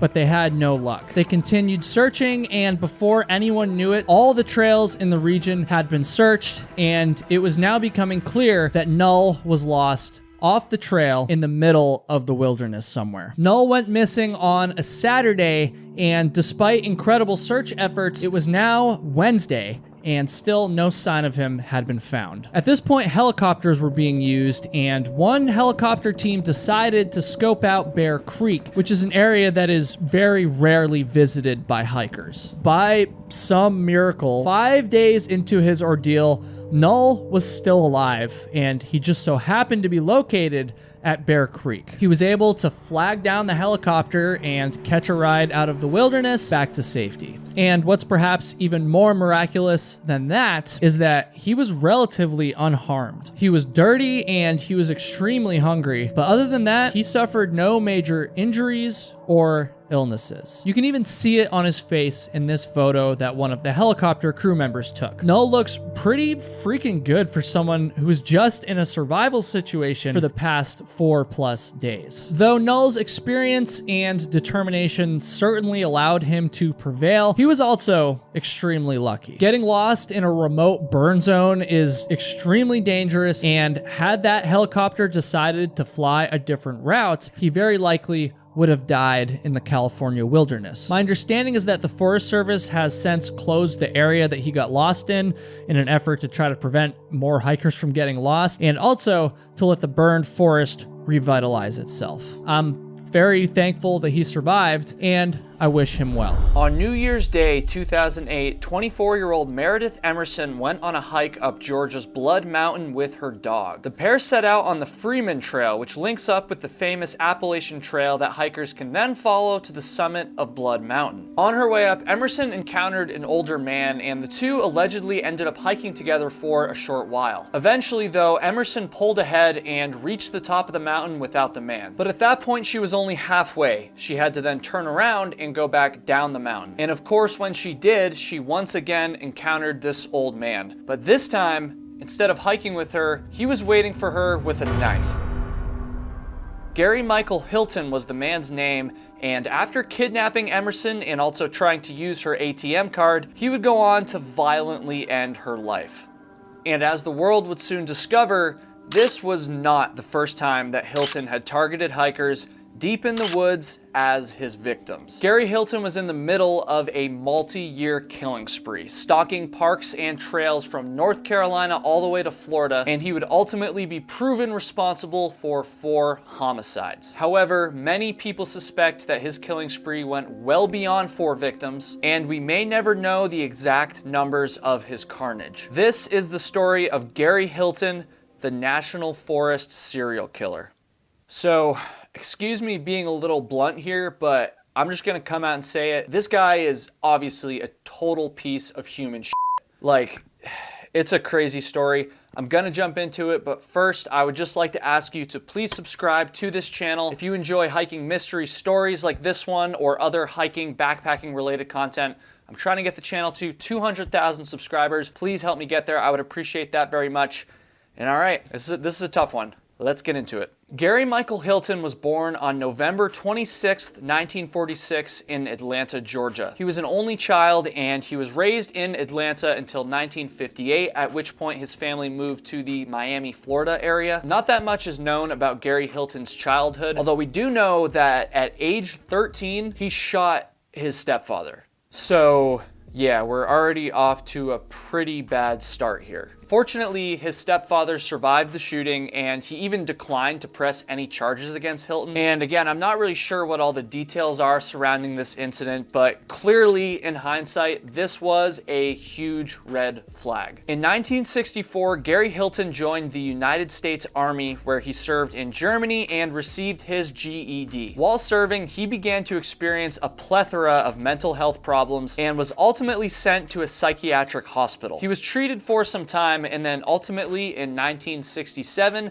he was honorably discharged from the Army. He was essentially cut loose. A young man with a violent past, severe mental health problems, and now extensive military training was now roaming the streets unrestricted. For the next 40 years, Gary Hilton bounced around between Georgia and Florida, racking up numerous charges such as DUI, theft, drug possession, and even arson, although it's not super clear to me if he was ever convicted of that one. In addition to all these arrests, he had also gone through 3 divorces by 2007, so clearly this guy had a troubled past, a lot of problems in his life, and it seems as though by 2007, Gary Hilton was ready to take his life and his violent tendencies to a whole new level. On October 21st, 2007, 80-year-old John Bryant and his 84-year-old wife Irene went hiking in Pisgah National Forest southwest of Asheville, North Carolina. They parked their car on Yellow Gap Road not far from US Route 276. What was supposed to be just a normal hike for the couple would end in pretty much the worst possible scenario. After leaving for this hike, the Bryants would never be seen or heard from again. After 2 weeks went by, the couple's son was not able to get in contact with them, and so he reported them missing. Shortly thereafter, investigators discovered the couple's parked vehicle,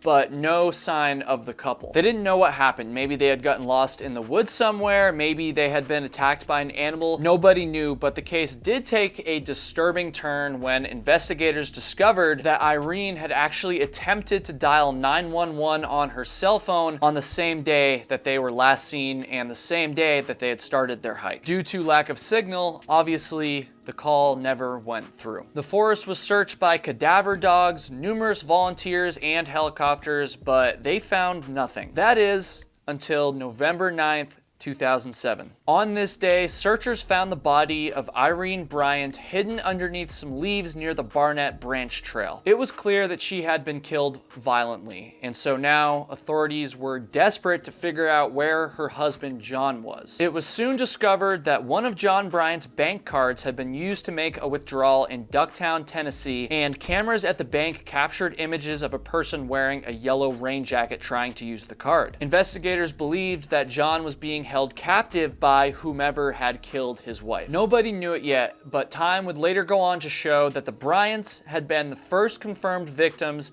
in a rampage from the National Forest serial killer, and his rampage would next take him to the state of Florida. On December 3rd, 2007, a few months after the Bryants had disappeared, coworkers of 46-year-old Cheryl Dunlap grew concerned when she didn't show up for work at Florida State University. That was her employer where she worked as a nurse. They reported her missing the next day, and her car was located abandoned on US Route 319 just north of the Wakulla County line. A massive search party of roughly 180 people began looking for her, but they found nothing.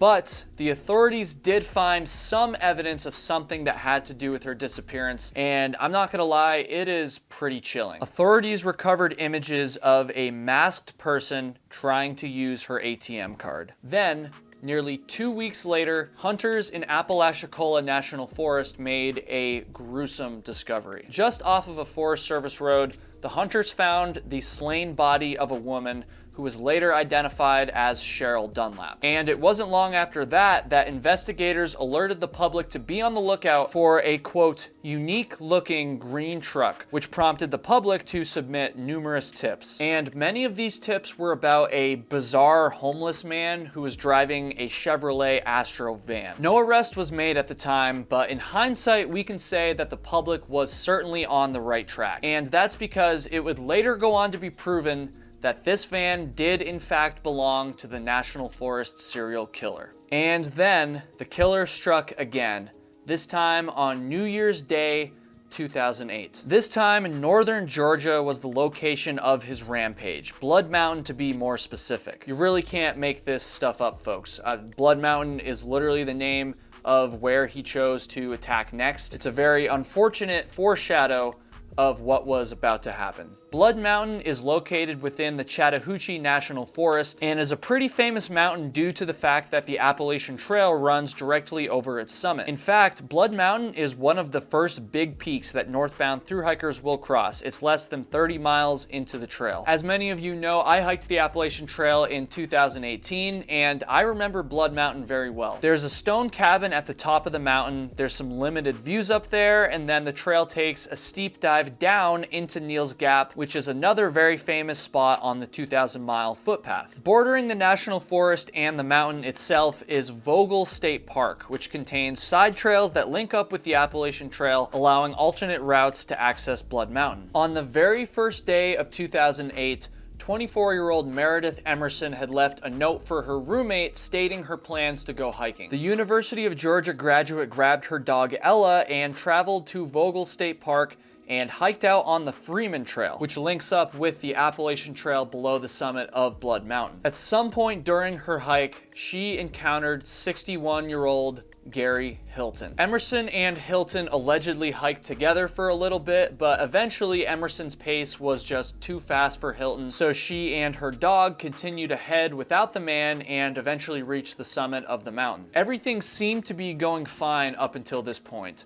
But then when they turned around and started hiking back down the mountain, all hell broke loose. When Emerson and her dog encountered Hilton again, he was waiting for them with a knife. He demanded that she give him her ATM card, but Emerson refused and began fighting for her life. Hilton was later quoted saying, "She wouldn't stop fighting," and yelling at the same time, so I needed to both control her and silence her. Hilton ended up breaking his hand during the struggle, but eventually he did subdue the desperate woman. Once again, he told her that all he wanted was access to her ATM card. Then he discreetly led her and her dog back down the mountain, avoiding any established trails so as not to raise any suspicion. And when they got down the mountain, he led them both into his van. When Meredith Emerson failed to return home from her hike, she was reported missing. It didn't take long before witnesses reported encountering her during her hike of Blood Mountain, and these witnesses also encountered an elderly man who was following her. Because of this, a description of the man was released to the public, and tips soon began pouring in. After kidnapping Emerson and her dog, Gary Hilton began driving around various places in Georgia south of Blood Mountain. He tried numerous times to use her ATM card, once in Gainesville, Georgia, and then again in Canton, Georgia, but my understanding is that he wasn't able to use it. In order to try and buy herself some time, Emerson kept giving Hilton incorrect PIN numbers to her ATM card. And it almost worked, because by this time, authorities were starting to close in on Hilton. One of Hilton's former bosses had actually recognized the description of the man that the police had put out. This boss also knew that Hilton would often frequent the woods around Blood Mountain, and so he kind of put two and two together and reported him. Around this time, the authorities were also starting to link Hilton to the murder of Irene Bryant and the disappearance of her husband, because Hilton's description and yellow rain jacket he was seen wearing on Blood Mountain matched what investigators had seen in the bank surveillance video of him using the Bryant's ATM card. So investigators were closing in on him, and they were closing in fast, but ultimately they would end up being too late to save the life of Meredith Emerson. On January 4th, 2008, about 3 days after she had been abducted, Gary Hilton took her to the Dawson Forest Wildlife Management Area near Dawsonville, Georgia, and he took her life. The National Forest serial killer had claimed yet another victim. However, Meredith Emerson would prove to be Hilton's last victim. The same day that he senselessly took her life, his rampage would finally come to an end. After killing her, Hilton once again began driving around Georgia and ended up stopping at a gas station in the town of Cumming, Georgia, to ditch incriminating items that would link him to the murder. Some of these items were Emerson's clothing, her wallet, and her University of Georgia ID. Hilton then began driving again, this time towards Atlanta, where he eventually stopped at yet another gas station. When stopped here, he began cleaning up his car, frantically trying to hide evidence by vacuuming the inside and washing the inside with bleach. As I said a few minutes ago, at this point, Gary Hilton was a wanted man. His face had been plastered all over the news, and because of this, for whatever reason at this particular gas station, a number of people recognized him, called the authorities, and reported his location. It didn't take long before the authorities followed up, pulled into the gas station, and found him there in the middle of cleaning his van, where he was arrested. Finally. But this isn't the end of the story, because investigators still didn't know where Meredith Emerson was, and they were still in the process of linking Gary Hilton to the murders that had occurred in Pisgah National Forest. 3 days after he was arrested, Hilton admitted to the killing of Emerson and led investigators to her body in exchange for a deal that allowed him to avoid the death penalty. This is the point where things really started to unravel for Gary Hilton. On February 3rd, 2008, John Bryant's body was finally discovered off of a Forest Service road in Nottahala National Forest, and investigators were able to uncover evidence that linked Hilton to that murder and the murder of Bryant's wife. And finally, less than a month after Hilton pled guilty to the murder of Emerson, he was indicted in Florida for the murder of Cheryl Dunlap. Gary Hilton would go on to be sentenced to life in prison for the murder of Meredith Emerson. Then a few years later, in 2011, he was extradited to Florida to face justice for the killing of Cheryl Dunlap. And in this case, he was given the death penalty. In 2012, the family of John and Irene Bryant received justice when Hilton was convicted of their killing as well. In this case, he was given an additional life sentence, but ultimately, out of all these sentences, the death sentence is the one that matters the most. And as a result, Hilton is sitting on death row in Florida still to this day. Though he was brought to justice for the 4 murders I covered in this video, there remains a large possibility that Hilton has not been brought to justice for other murders that he committed. Many people are suspicious that he was involved with the disappearance of Jason Knapp, who went missing after a hike in Table Rock State Park in South Carolina back in 1998. Gary Hilton is also strongly suspected to be involved with the disappearance of Rosanna Milani, who went missing in 2005 in Cherokee, North Carolina. Shortly before she disappeared, she had spoken to her father on the phone phone about taking a hike on the Appalachian Trail, and she was last seen at a store purchasing a backpack accompanied by an unidentified elderly man. And those are just two examples of potential disappearances or murders that he could have been involved in but was never charged or obviously convicted for. Let me know if you guys want me to do an update video going over some more of these cases in greater detail. We will likely never know exactly what the extent of Gary Hilton's rampage was, but we do know that it's over and that he will pay the ultimate punishment for his crimes. I'd like to remind everybody that while these stories are real and they are definitely scary, every single year in the United States, millions and millions and millions of people go hiking and are completely fine. It's good to hear these stories. It's good to have them serve as a reminder to always keep your wits about you when you're on the trail, but also never forget your chances of being a victim of a violent crime are significantly, I'm talking way, way higher walking down just about any street in any city. Despite these stories, I promise you that you are safe when you're hiking as long as you use common sense. My heart goes out to the victims of Gary Hilton, their friends, and their families. Today, I'm gonna be sharing 5 hiking stories that sound fake, unbelievable, or even made up, but are actually 100% true. Now, to some of you, hiking might seem like a boring activity. I mean, how could an unbelievable story come from that? After all, you're just walking through the woods, right? Well, it turns out that some pretty scary, mind-blowing, and even downright insane events can happen just from walking through the woods. From a lost hiker surviving for weeks on just a half jar of salsa to a hiker who choked a mountain lion to death in order to save his own life, these stories are so outlandish that it would be hard for anybody to make this stuff up. And also make sure you watch all the way to the end of the video because the last story that I'm gonna tell is just stupid, to be honest. And also make sure, if you haven't done so already, that you subscribe to the channel and help me get to my goal of 300,000 subscribers. To tell you the truth, my real goal is 1 million subscribers, but I think it's a little early for that. That's a little too ambitious. So 300,000,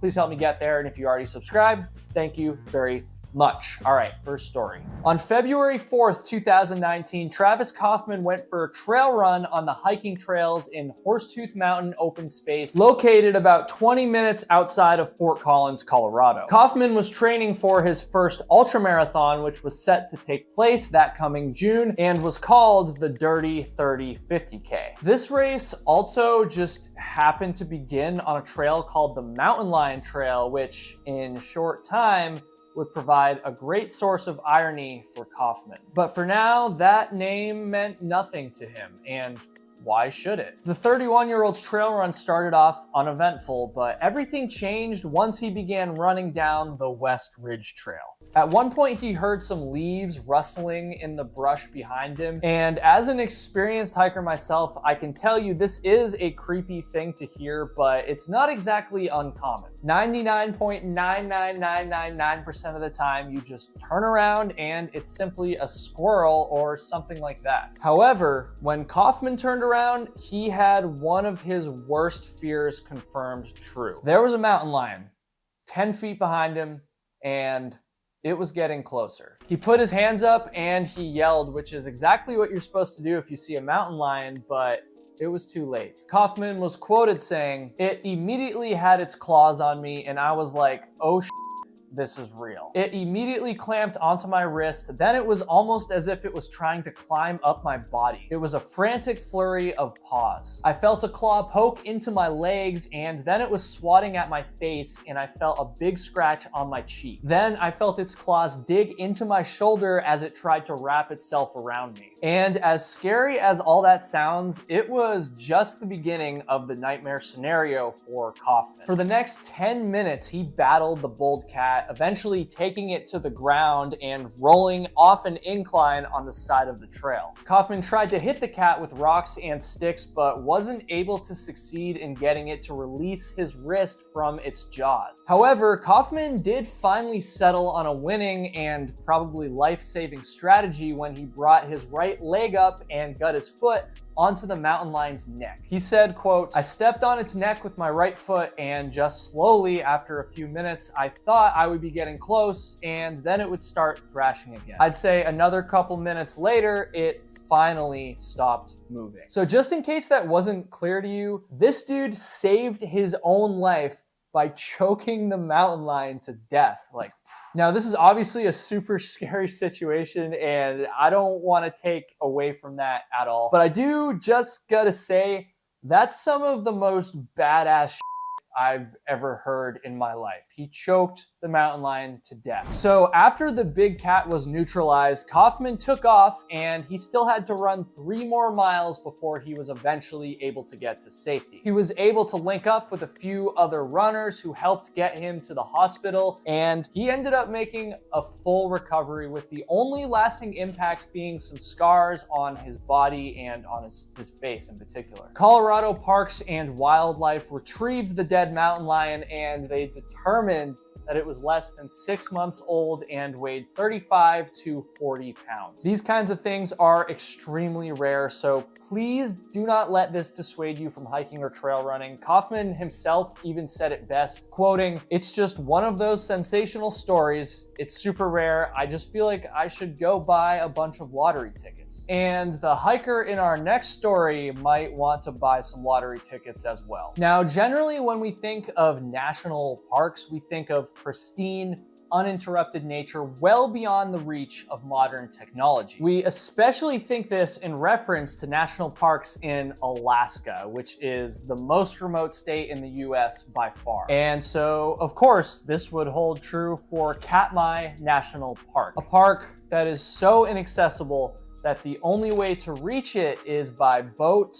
or by plane. With a description like that, it might surprise you to learn that you could walk through this extremely wild and remote park and yet still somehow find yourself walking right in front of a webcam live streaming to YouTube that very second. And for most of us, that's probably an unsettling thought, but for one man earlier this month, it was actually a godsend. Explore.org operates a number of webcams in natural places around the globe, and it just so happens that they operate one of them on Dumpling Mountain in Katmai National Park. My understanding is that this location was chosen so that viewers can tune in and hopefully catch a glimpse of the brown bears that roam throughout the national park. On Tuesday, September 5th, 2023, however, viewers were definitely not seeing any bears because the mountain was completely socked in by a thick fog. The weather was bad enough that I think it's safe to assume that pretty much any experienced hiker would have looked at it and come to the conclusion that it was not the right day to be hiking Dumpling Mountain. However, despite this bad weather, it appears that at least one man thought it would be tolerable to go for a hike that day,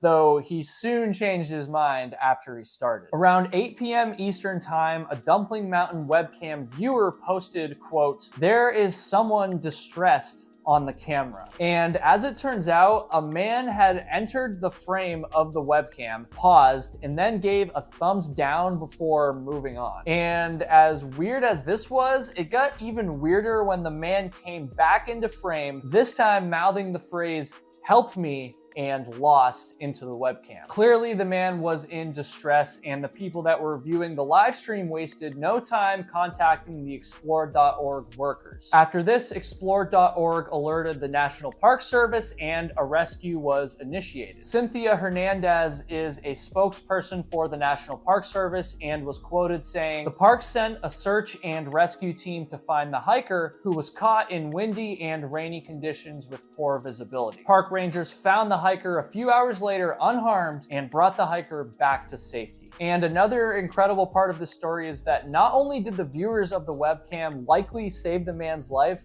but they also got to watch the start of his rescue live on the internet. You could actually see the rangers locating the man and guiding him down through the fog back to safety. I find it absolutely incredible. I mean, this is one of the most remote parks in all of the United States. It was a random live stream and it just so happened to end up saving a hiker's life. And for this next hiker, it wasn't a webcam that saved his life, but it was something that was almost as bizarre. On the day after Thanksgiving in 2022, a couple that was camped out near Big Bear Lake and Angeles Oaks, California, would somewhat accidentally save a stranded hiker's life. Allison Scott was quoted saying, "We were underneath a flight path and an airplane went by pretty low and we heard someone yelling for help." And being the good Samaritans that Scott and her boyfriend were, they immediately began heading through the woods towards the voice, and they stumbled upon a man who was, well, down bad, to put it bluntly, and I mean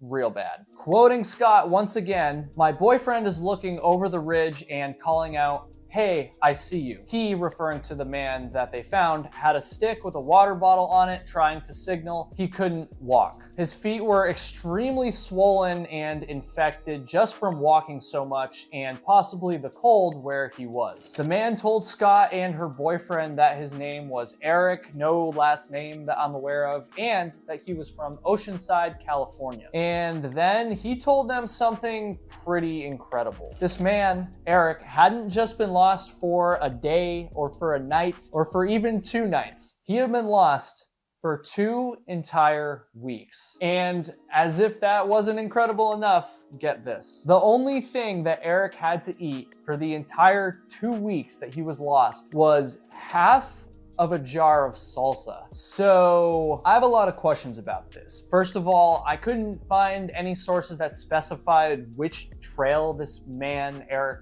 was hiking or how exactly he became lost. But more importantly, I couldn't figure out why the only food he had on him was half a jar of salsa. I mean, first of all, salsa isn't exactly a common hiking food, but if you're gonna carry salsa, wouldn't you also carry like some chips or like burrito fixing or just something to go with the salsa? Well, either way, he survived. Turns out that humans can actually survive for weeks at a time with minimal or no food. According to research, most human bodies will fail around the 40-day mark, actually. And then you add in a little Tostitos or some Newman's Own, and hell, you could probably make it even longer. When Scott and her boyfriend found the lost hiker, they immediately called 911, and eventually a helicopter was brought in to rescue the man. Once he was examined, it was reported that he had minor injuries, but he was set to make a full recovery, which is a happy ending to what could have been an extremely spicy situation. I mean, a dicey situation, not spicy. That's for the salsa. And speaking of dicey situations, it doesn't get much more dicey than this next story. So imagine that you're taking a hike by yourself one day. In one moment, everything is chill. You're just kind of taking it all in, you're enjoying the scenery, relaxing, and then in the next moment,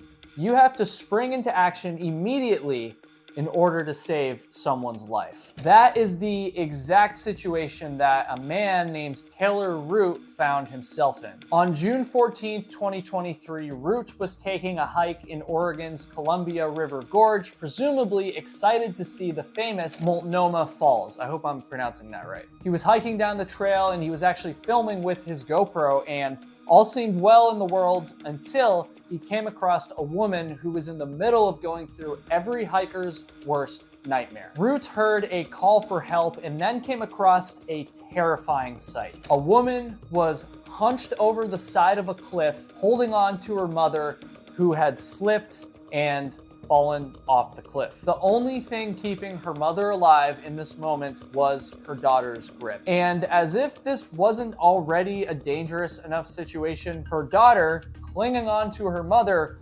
only had one arm, which obviously is going to complicate her ability to pull her mother up. But luckily for the mother and daughter, Taylor Root was there to help. Root ran over and quickly took control of the situation. He said, quote, "Right away, I jumped over her and I saw the other lady laying on her back. Head was downhill as if you just sat on the trail and leaned yourself back. Feet were up in the air." Root grabbed onto the lady's arms just at the right time. And I say that because it seems as though the woman was about to give up. You can actually hear her on the GoPro footage saying, quote, "Just let me go." She most likely feared that she was putting her daughter, who was in the midst of trying to rescue her, in too much danger and wanted to just sacrifice herself. But when Taylor Root heard her say this, he responded strongly by saying, "No, you're not going anywhere. He then began using all his strength to pull the woman up from the cliff, and by the way, I really mean all his strength. It took a few tries, and each time Root would grunt like he was deadlifting a new PR. I mean, it really looked quite strenuous. However, despite the difficulty, before anyone knew it, the woman was back up on the trail safely. She was hugging her daughter, and she was alive. Taylor Root was in the right place at the right time. If he hadn't been there, it's more than likely the one-armed woman would have had to watch her own mother fall to her death. And something that makes this story even more incredible is that shortly before the incident, shortly before the hike, Root had taken a trip to Panda Express and got a fortune cookie that read, quote, "You will have an opportunity to shine this week." In reference to this fortune, Root said, "They're right every time, baby." So Taylor Root had the strength and the brains to rescue that poor woman. If only the hiker in our next story had that as well. Mostly the brains, I guess. Now, look, I'm gonna goof on the hiker in this story a little bit, and for that reason, I've decided to leave his name out of the video, but I assure you this is, in fact, a true story. So let me ask you a question.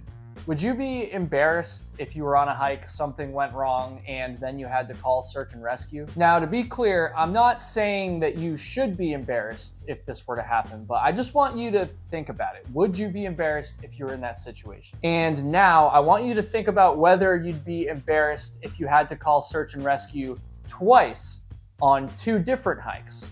Think about that. Okay, and finally, I want you to think about if you would be embarrassed if you had to call search and rescue twice on 2 different hikes, 2 days in a row. Now, like I said, calling search and rescue is not something you should be embarrassed about. You want to save your life. There's nothing wrong with that. But if it happened 2 times on 2 different hikes, 2 days in a row, then maybe you should be just a little bit embarrassed about that, to say the least. In the early spring of 2022, a 28-year-old man from New York City flew out to Arizona for a vacation. He decided that hiking Humphreys Peak, the highest peak in Arizona, was a must-do on his trip, and on March 2nd, he set out to summit the 12,633-foot mountain. There was 2 big problems, however. Number 1, this man had 0 mountaineering experience. None.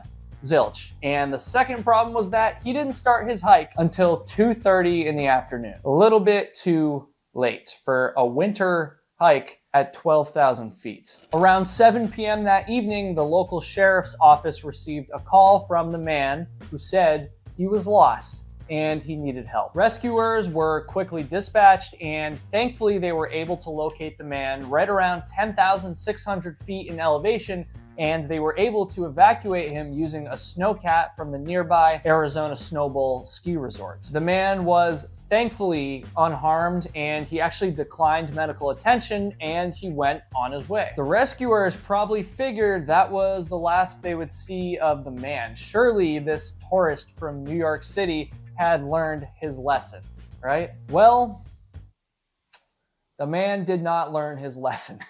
The very next day, he attempted the very same mountain again with equally disastrous results. And listen, I'm not trying to just like be a jerk to this guy. Like, I'm glad he's okay, but like, this story, dude. Around 5 p.m. on March 3rd, the same man, called 911 again and said he was on the Humphreys Trail and needed help after injuring himself in a fall. The sheriff's office was once again called into action, this time sending a helicopter to rescue the man and eventually dropping him back off at the trailhead. And just like clockwork, the man once again declined medical attention and then was, quote, provided with preventative search and rescue education about the conditions on the trail and the approaching winter storm, and encouraged to not attempt the hike again. Which, in my judgment, is a very nice way of saying, dude,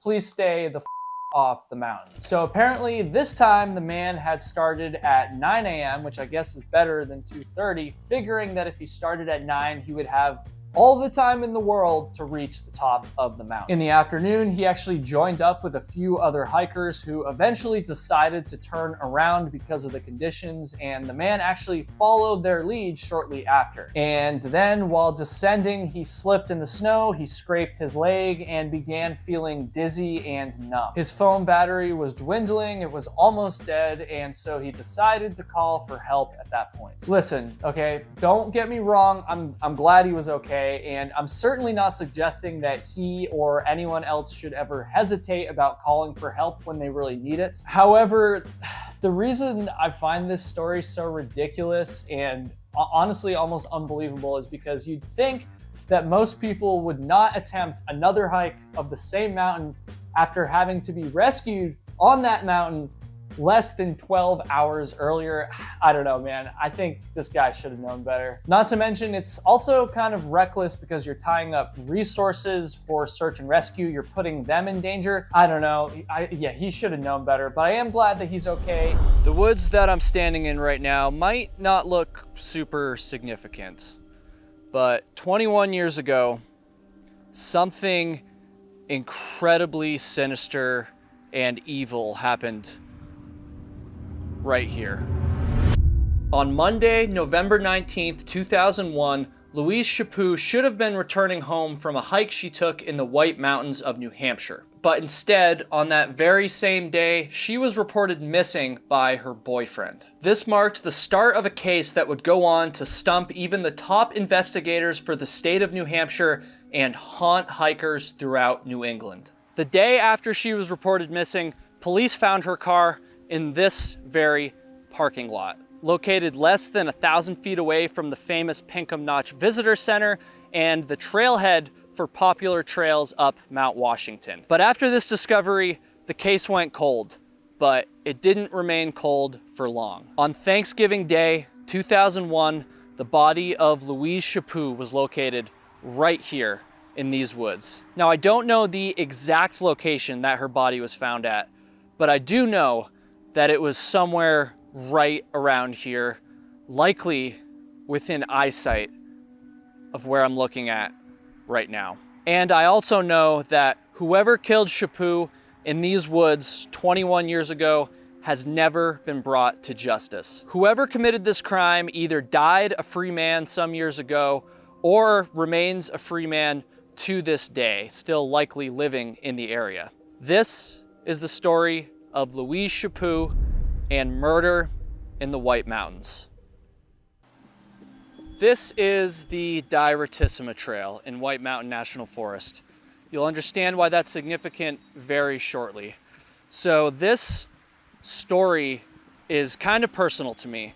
I love the White Mountains. This is literally one of my favorite places in the entire world. I've hiked all over the region here, and I've even spent some time living here over the past few years. It really does feel like a second home to me, and I think of it as a very special and honestly peaceful place. But the story that I'm going to share today is anything but peaceful.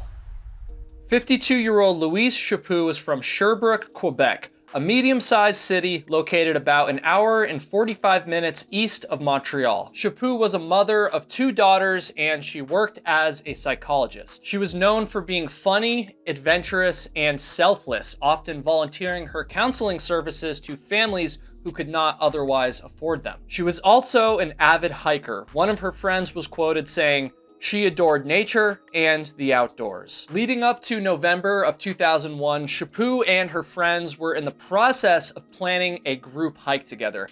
However, these plans ended up falling through, and Chaput decided to just head out on her own instead. The location that she chose was the White Mountains of New Hampshire, an area that she was at least somewhat familiar with, having summited the infamous Mount Washington at least once in the past. On the morning of November 15th, 2001, Chaput packed up her hiking gear, said goodbye to her family, and left in her silver Ford Focus, heading towards Pinkham Notch at the base of Mount Washington. Chaput crossed from Canada into the United States at 11:45 a.m. at the Norton, Vermont border crossing, and eventually made her way to the small town of Colebrook, New Hampshire, where she made a purchase at a convenience store. And by 3 p.m., she finally made it to the White Mountains with about an hour and a half of daylight to spare. Now, that might sound crazy to some of you, but those of us that live in the Northeast know that in November, it gets dark really, really early.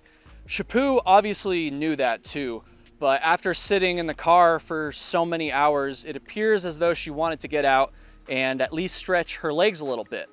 And since she had finally arrived at her destination in the White Mountains, why not do that by going for a little hike?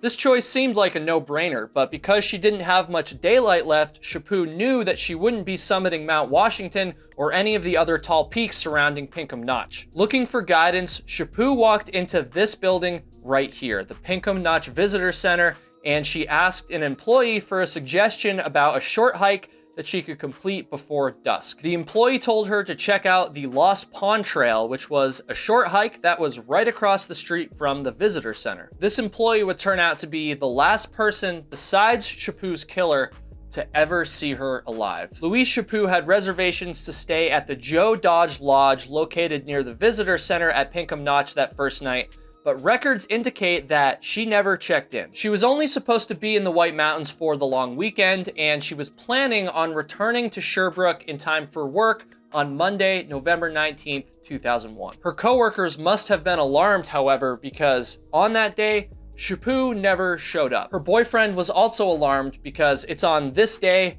that he reported her missing. A search was started immediately, and it didn't take long before investigators discovered their first clue suggesting that something had gone wrong. The day after Chaput was reported missing, this parking lot right here became the focus of the search. This is the trailhead for the Diretissima Trail, and police found her silver Ford Focus sitting in one of these very parking spots. The Diretissima Trail isn't the only trail that can be accessed from here, however. Pinkham Notch and all of its trails are literally right up the street, and one of those trails includes the Lost Pond Trail, which is the trail that Chaput had been directed to from the visitor center employee. So now that her car had been discovered, obviously the next step was to look inside of it. A few items that Chaput was known to always carry with her when she went hiking were located inside the car, including her water, some chocolate, and her hiking shoes. This indicated that whenever she left her car there, she was not planning on being out for very long, which also matches up with the account told by the visitor center employee. Her keys were not inside the car, and neither was one of her two backpacks, which was a large blue backpack with a Canadian flag on the outside. Investigators also were unable to locate her green down sleeping bag. After the discovery of her car, dozens of searchers from New Hampshire Fish and Game, Mountain Rescue Services, and the U.S. Forest Service, among other groups, continued looking for Chaput or for any clues into what had happened. They struggled through intense wind, blowing snow, and temperatures that were well below freezing. Unfortunately, the first day of searching turned up no additional evidence besides the discovery of her car, and so on the second day, they stepped up their effort and brought in a helicopter from the U.S. Army National Guard. This seemed like a promising move, but by the end of day 2, they still had not been able to locate the missing Canadian hiker. Was Chaput injured, stranded somewhere in the mountains? Had she been a victim of foul play?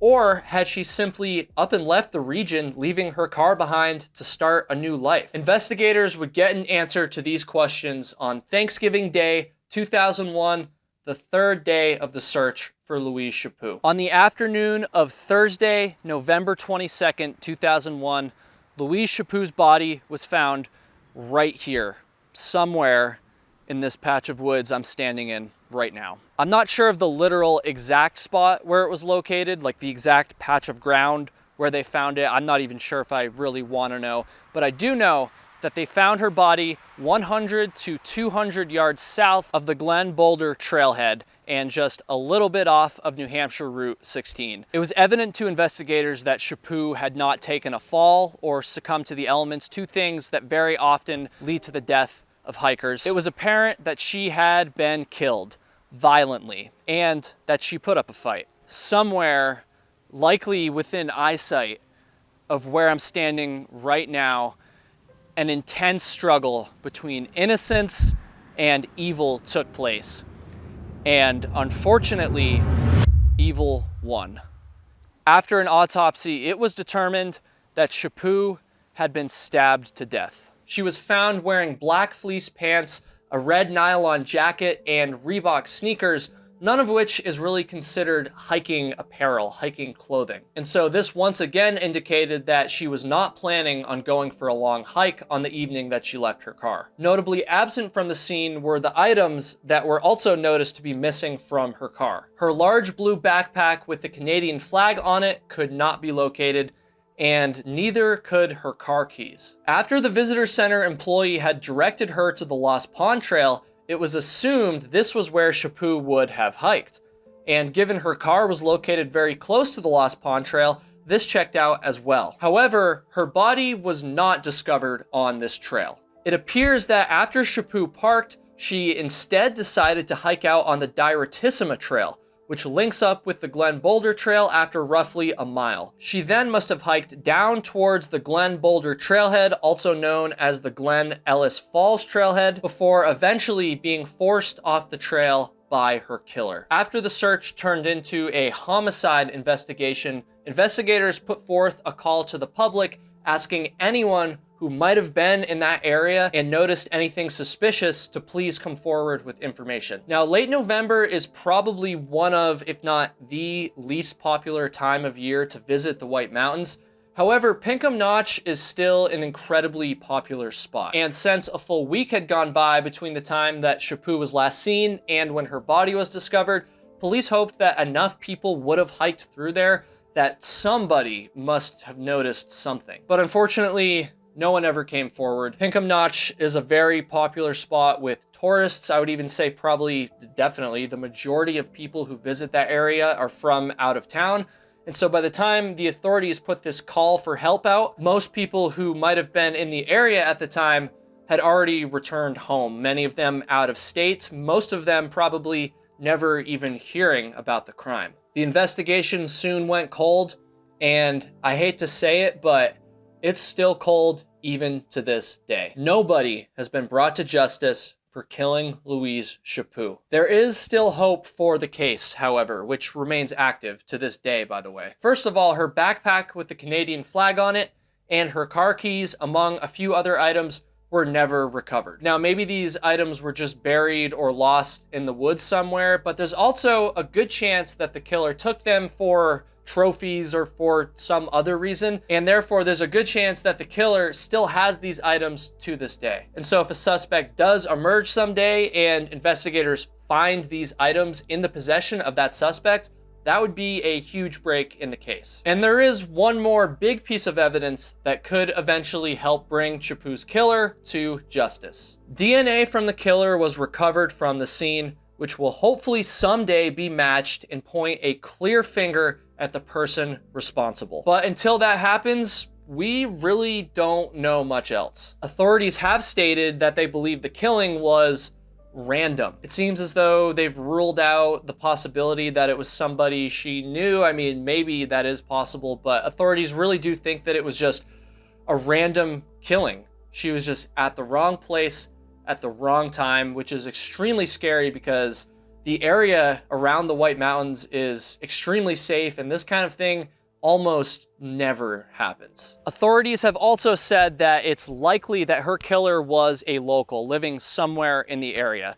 And if that's true, there's a good chance that this person still lives somewhere close to this spot, even to this day. If you have any information relating to this case, if you were in the area of the Glen Boulder Trail and Pinkham Notch back in the fall of 2001, please contact the New Hampshire Cold Case Unit using the information down below in the description. My heart goes out to Louise Chaput, her friends, and of course, her family. On an ordinary Wednesday morning in May of 2019, Amanda Eller decided to go for a short hike. She was working and living on the Hawaiian island of Maui, which is a place with no shortage of outdoor recreation opportunities. Why not get out into nature a bit, clear her head, and do some meditation? What could possibly go wrong? Well, everything went wrong. What was supposed to be a hike so short that Eller didn't even bring her cell phone would soon spiral into an incredibly tense, mysterious, and dangerous situation. Within just a few days, her story would be plastered all over the national news. Police would be searching her boyfriend's house for evidence, and searchers on foot and in the air would be scouring through the dense Maui wilderness. Day 1 turned into day 2. Day 2 turned into day 10, and day 10 turned into day 17. And just when everyone was starting to run out of hope, a discovery was made that would change everything. Amanda Eller was alive, albeit barely, but as soon as she began telling her story to the public, a whole new mystery began to take shape. Did she really get lost, or was it all a hoax? Did she take any mind-altering substances that day? And was she really telling the truth, or was there an alternative agenda, perhaps one that might benefit her financially, at play? This is the controversial survival story of Amanda Eller. In 2019, 35-year-old Amanda Eller was a resident of the Hawaiian island of Maui, where she worked as a physical therapist and a yoga instructor. By all accounts, she was truly living the dream. She was working jobs she loved. She was living with a supportive boyfriend in literal paradise. I visited Maui for the first time recently, and so trust me, I'm not making that up. Maui is absolutely incredible. And speaking of Maui, one of the perks of living there is that you have access to insane amounts of outdoor recreation, from the obvious ones like surfing and the beach stuff, all the way to hiking and backpacking. Hell, there's even a beautiful national park there, Haleakala National Park, among multiple other state parks and forest reserves. Amanda Eller took full advantage of the hiking opportunities at her disposal, and she was known to frequently go on runs in the forest, where she would also stop and take time to meditate while she took in the scenery. She was also known to leave behind her cell phone when she went on these short adventures. At roughly 10:30 a.m. on May 8th, 2019, Amanda drove to the Makawao Forest Reserve and parked her white Toyota RAV4 at the trailhead. She then headed into the woods, intending to do a short hike/jog. She hiked in the forest here quite often, and so she felt comfortable. Perhaps a little too comfortable. Now, like I said a second ago, Amanda commonly left her cell phone and other items like her wallet in the car when she went on these adventures. I'm not exactly sure what her reasoning was for this, but I did find one quote from her saying, "I love to stay away from EMF," which means electromagnetic fields, and cell phones. Now, I never found any other direct quotes from her about this, but the general consensus seems to be that she simply liked to unplug and disconnect from technology when she was hiking, which is very reasonable. I totally get it. Although, in hindsight, I'm sure that she wishes that she would have brought that cell phone. Amanda Eller was planning on hiking 3 miles and didn't intend on being out for more than just a couple hours. At one point during her hike, she decided to take a break, and she, quote, laid down on a tree, whatever that means. After this break, she started to backtrack towards her car, or that was her intention at least. Unbeknownst to her, she was in the process of making a big, potentially deadly mistake. Eller soon realized that she was not following a hiking trail, but had instead accidentally started to follow animal paths, which were leading her deeper and deeper into the wilderness. When asked about this critical point in her hike, she said, quote, "All I can say is that I got out of my car. It's like I have a strong sense of internal guidance, whatever you want to call that, a voice, spirit. Everyone has a different name for it. Heart. My heart was telling me, walk down this path. Go left, great. Go right. It was so strong. I'm like, great, this is so strong that obviously when I turn around and go back to my car, it's gonna be just as strong, but it wasn't. Not only had Eller left her cell phone behind, but she also wasn't carrying any map of the area or an emergency satellite device. Hell, she wasn't even carrying any food or water, and now she was completely lost all by herself. Around 7 p.m. that evening, park officials were getting ready to close down for the night. Part of their duties was to lock the gates at the park's entrance, and in the process of doing this, they noticed that a white Toyota RAV4 was still parked at the trailhead. They didn't notice anyone in or around the car, and so they just continued to lock up. And at the same time that this was happening, Amanda Eller's boyfriend was beginning to worry because, well, she hadn't come home to the residence that they shared yet. He was quoted saying, "She likes to do her own thing, and I respect that." It did, however, start to get later with no sign of her, and I started having that weird feeling, you know, that gut feeling that something wasn't right. His gut feeling was correct. Something definitely was not right, and after unsuccessfully calling Amanda a few times, he decided to just go to bed. I mean, at that point, what are you supposed to do? Something feels off, but at the same time, it's not uncommon for her to not come home. And so he went to bed and he just hoped that Amanda would arrive at some point during the night. But morning came and Amanda still wasn't there. And so it was at this point that he reported her missing, and officials quickly got to work trying to figure out what the hell had happened. As is often the case when someone goes missing, their partner is the first person that police take a close look at. And just because Amanda's boyfriend had been the one to report her missing did not mean that he was going to be let off the hook. Police asked Amanda's boyfriend if they could search the couple's residence, and they also asked him to take a polygraph test. He complied with both of these requests. Nothing suspicious was found at the home, and he also passed the lie detector test. And therefore, Amanda's boyfriend was cleared as a suspect in her disappearance, and he then turned his attention to doing all that he could to help bring her home safely. In one of the first pieces of evidence in the case, security footage was quickly obtained that showed Amanda Eller stopping into a store, as well as a post office to mail out a Mother's Day gift. The footage showed her leaving the post office at 10:21 a.m.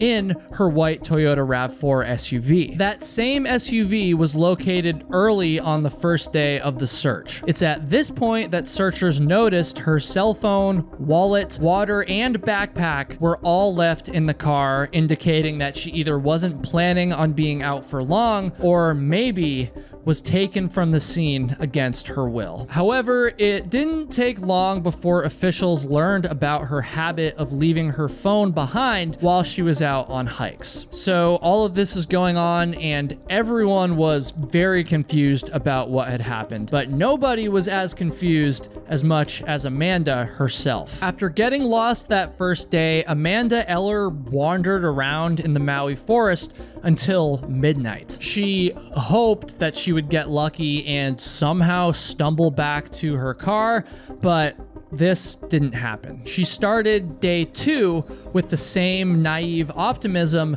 but by day 3, she became less concerned with finding her car and much more concerned with just simply surviving. She needed food, she needed water, and she needed shelter. Some nights Amanda slept in the grass, and some nights she slept on rocks. She apparently even spent at least one night in a boar's den. She ate various plants that she found in the forest, many of which she didn't even know anything about. On occasion, she even resorted to eating moths that landed on her body. With each passing day, Amanda Eller became more and more desperate. On multiple occasions, she noticed helicopters flying overhead, and she did her best to get their attention. She arranged rocks into an SOS formation, and she also put her bright clothing out on display, hoping that the helicopters would see it. And yet, despite these efforts, the helicopters didn't see her. She was still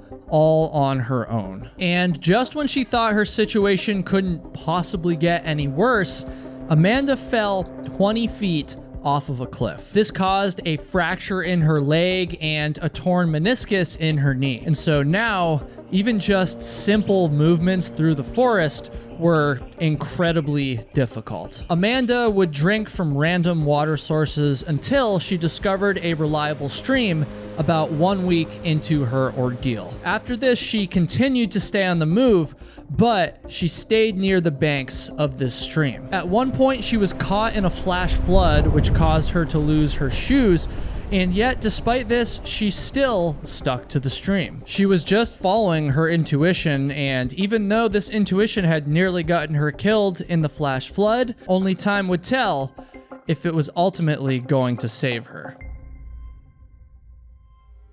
The search for Amanda Eller was massive. For whatever reason, the news about her disappearance absolutely just blew up online, and it was soon being covered by major news networks broadcasting all around the country. Online donations came pouring in as well, totaling more than $70,000. Volunteers scoured over the terrain in Makawao Forest Reserve, searching caves, backcountry streams, and pretty much any other place they thought that Amanda could have potentially been. They even killed aggressive wild boars to check their intestines for human remains. An average of 100 volunteers were out searching for Amanda every single day that she was missing. Officials always believed that she had most likely gotten lost in the forest, but as the search dragged on, there definitely was some chatter about the potential that Amanda had run into foul play. Sarah Haynes, a spokesperson for Eller's family, was quoted saying, "Generally speaking, it's highly likely that she's lost or injured in this forest, and it's also equally as likely that she was intercepted by someone in the parking lot or on her run. And as the days go by and more people are in the forest, we get closer and closer to foul play." But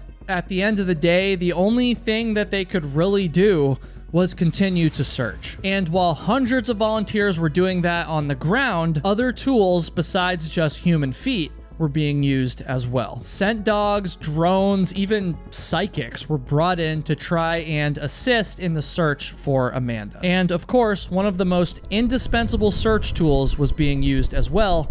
That would be helicopters. Most of the search efforts had been concentrated in a 1.5 to 2 mile radius around the trailhead Amanda Eller had left from. And this makes total sense. The forest in this area is very thick. I've actually seen it described as a jungle a few times, and so it was unlikely that Amanda had been able to travel outside of this search perimeter. On day 17 of the search, a helicopter being funded by the online donations I mentioned earlier decided to search a bit further out than anyone else had, because why the hell not? The helicopter crew flew some 7 miles away from the search radius, but they still didn't see anything. Their fuel levels then dictated that they better turn around, and so they did, and on the way back, they made a discovery that would soon be plastered all over the news headlines throughout the country. The searchers in the helicopter had, by some miracle, spotted Amanda Eller 17 days later. Her terrifying ordeal was finally about to be over. We all did a double take. Where we found her is an extremely treacherous area, said Javier Cantalopes, one of the men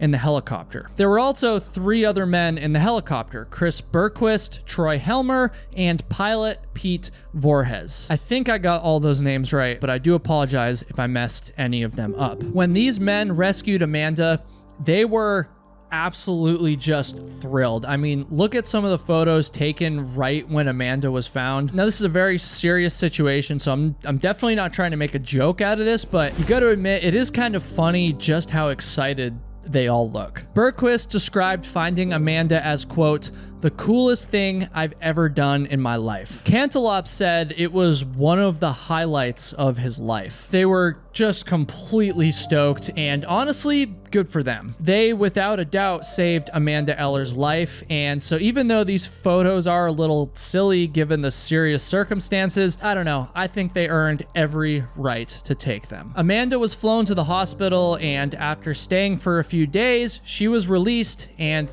thankfully has made a full recovery. And therefore, it might sound like this is the end of the story, but unfortunately, it's not. It would turn out that the circumstances of Amanda Eller's disappearance and later rescue would prove to be very controversial, particularly in discussions online. Now, I obviously wasn't there. I don't know what the truth is, and the last thing I want to do here is encourage people to hate on Amanda Eller. I think she already went through enough. With that said, I do think that it's okay to discuss some of the unanswered questions and mistakes made in this case in a respectful manner, and I ask that you conduct yourself in the comments section also in a respectful manner. So, the low-hanging fruit here is, I'm just gonna say it, folks, it's a terrible idea to go hiking without your cell phone, without an emergency beacon, or a map of the area that you're hiking in. Do not do that. And I know that's pretty obvious for most of you, but clearly it happens sometimes. And honestly, I've encountered tons of people doing this over the thousands of miles that I've hiked. I'll come across someone asking for directions because they're deep in the wilderness and they have no idea what trail they're on and no idea how to get back to their car. Again, I'm not saying this to try to be a jerk to Amanda. I just think it's an important lesson to be highlighted, and honestly, I'm very sure that Amanda will not make this mistake again. So now that that's out of the way, let's move on. Again, I'm not an expert on this case, but it does seem to me that much of the controversy that emerged after Amanda was found started maybe because of some of the comments that she made in the media. Now, this is just my opinion, and again, I'm not trying to be a jerk here, but I don't really think that Amanda did herself any favors when she was interviewed and referred to her near fatal ordeal as a, quote, spiritual boot camp.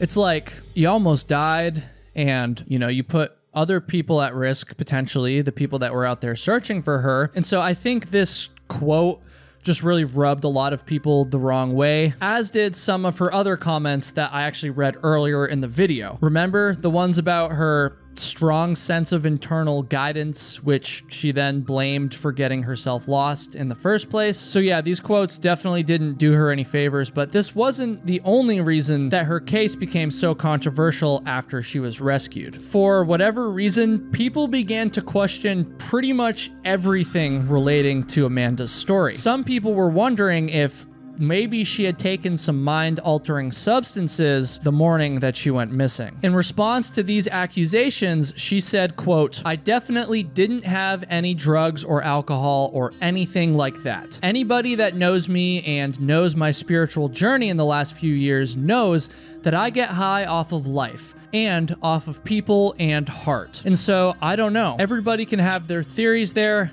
I don't care." And going along with the questions about potential substances that were used, other questions were raised as well, such as, how does somebody fall asleep on a log in the woods? Or how come in 17 days of wandering through the forest, how didn't she cross any roads or any other trails that entire time? Some people were even wondering if she could have been hiding out at the house of one of the rescuers for those 17 days with the goal of pocketing all of the donations that were made to her GoFundMe. Now, I'm not so sure about that last one, to be honest, but I will admit that some of these questions are intriguing, to say the least. But at the end of the day, I'm going to refer to the judgment of the men who actually rescued Amanda Eller. Those men have actually come out and publicly denounced any of these questions and the people that are questioning Amanda's story. Javier Cantelops was quoted saying, "If you have your own little theories on why she got lost, if you want to think she's an idiot, that's one thing, but disrespecting the memory of this, disrespecting what happened, is disrespecting every single volunteer with that search and rescue team."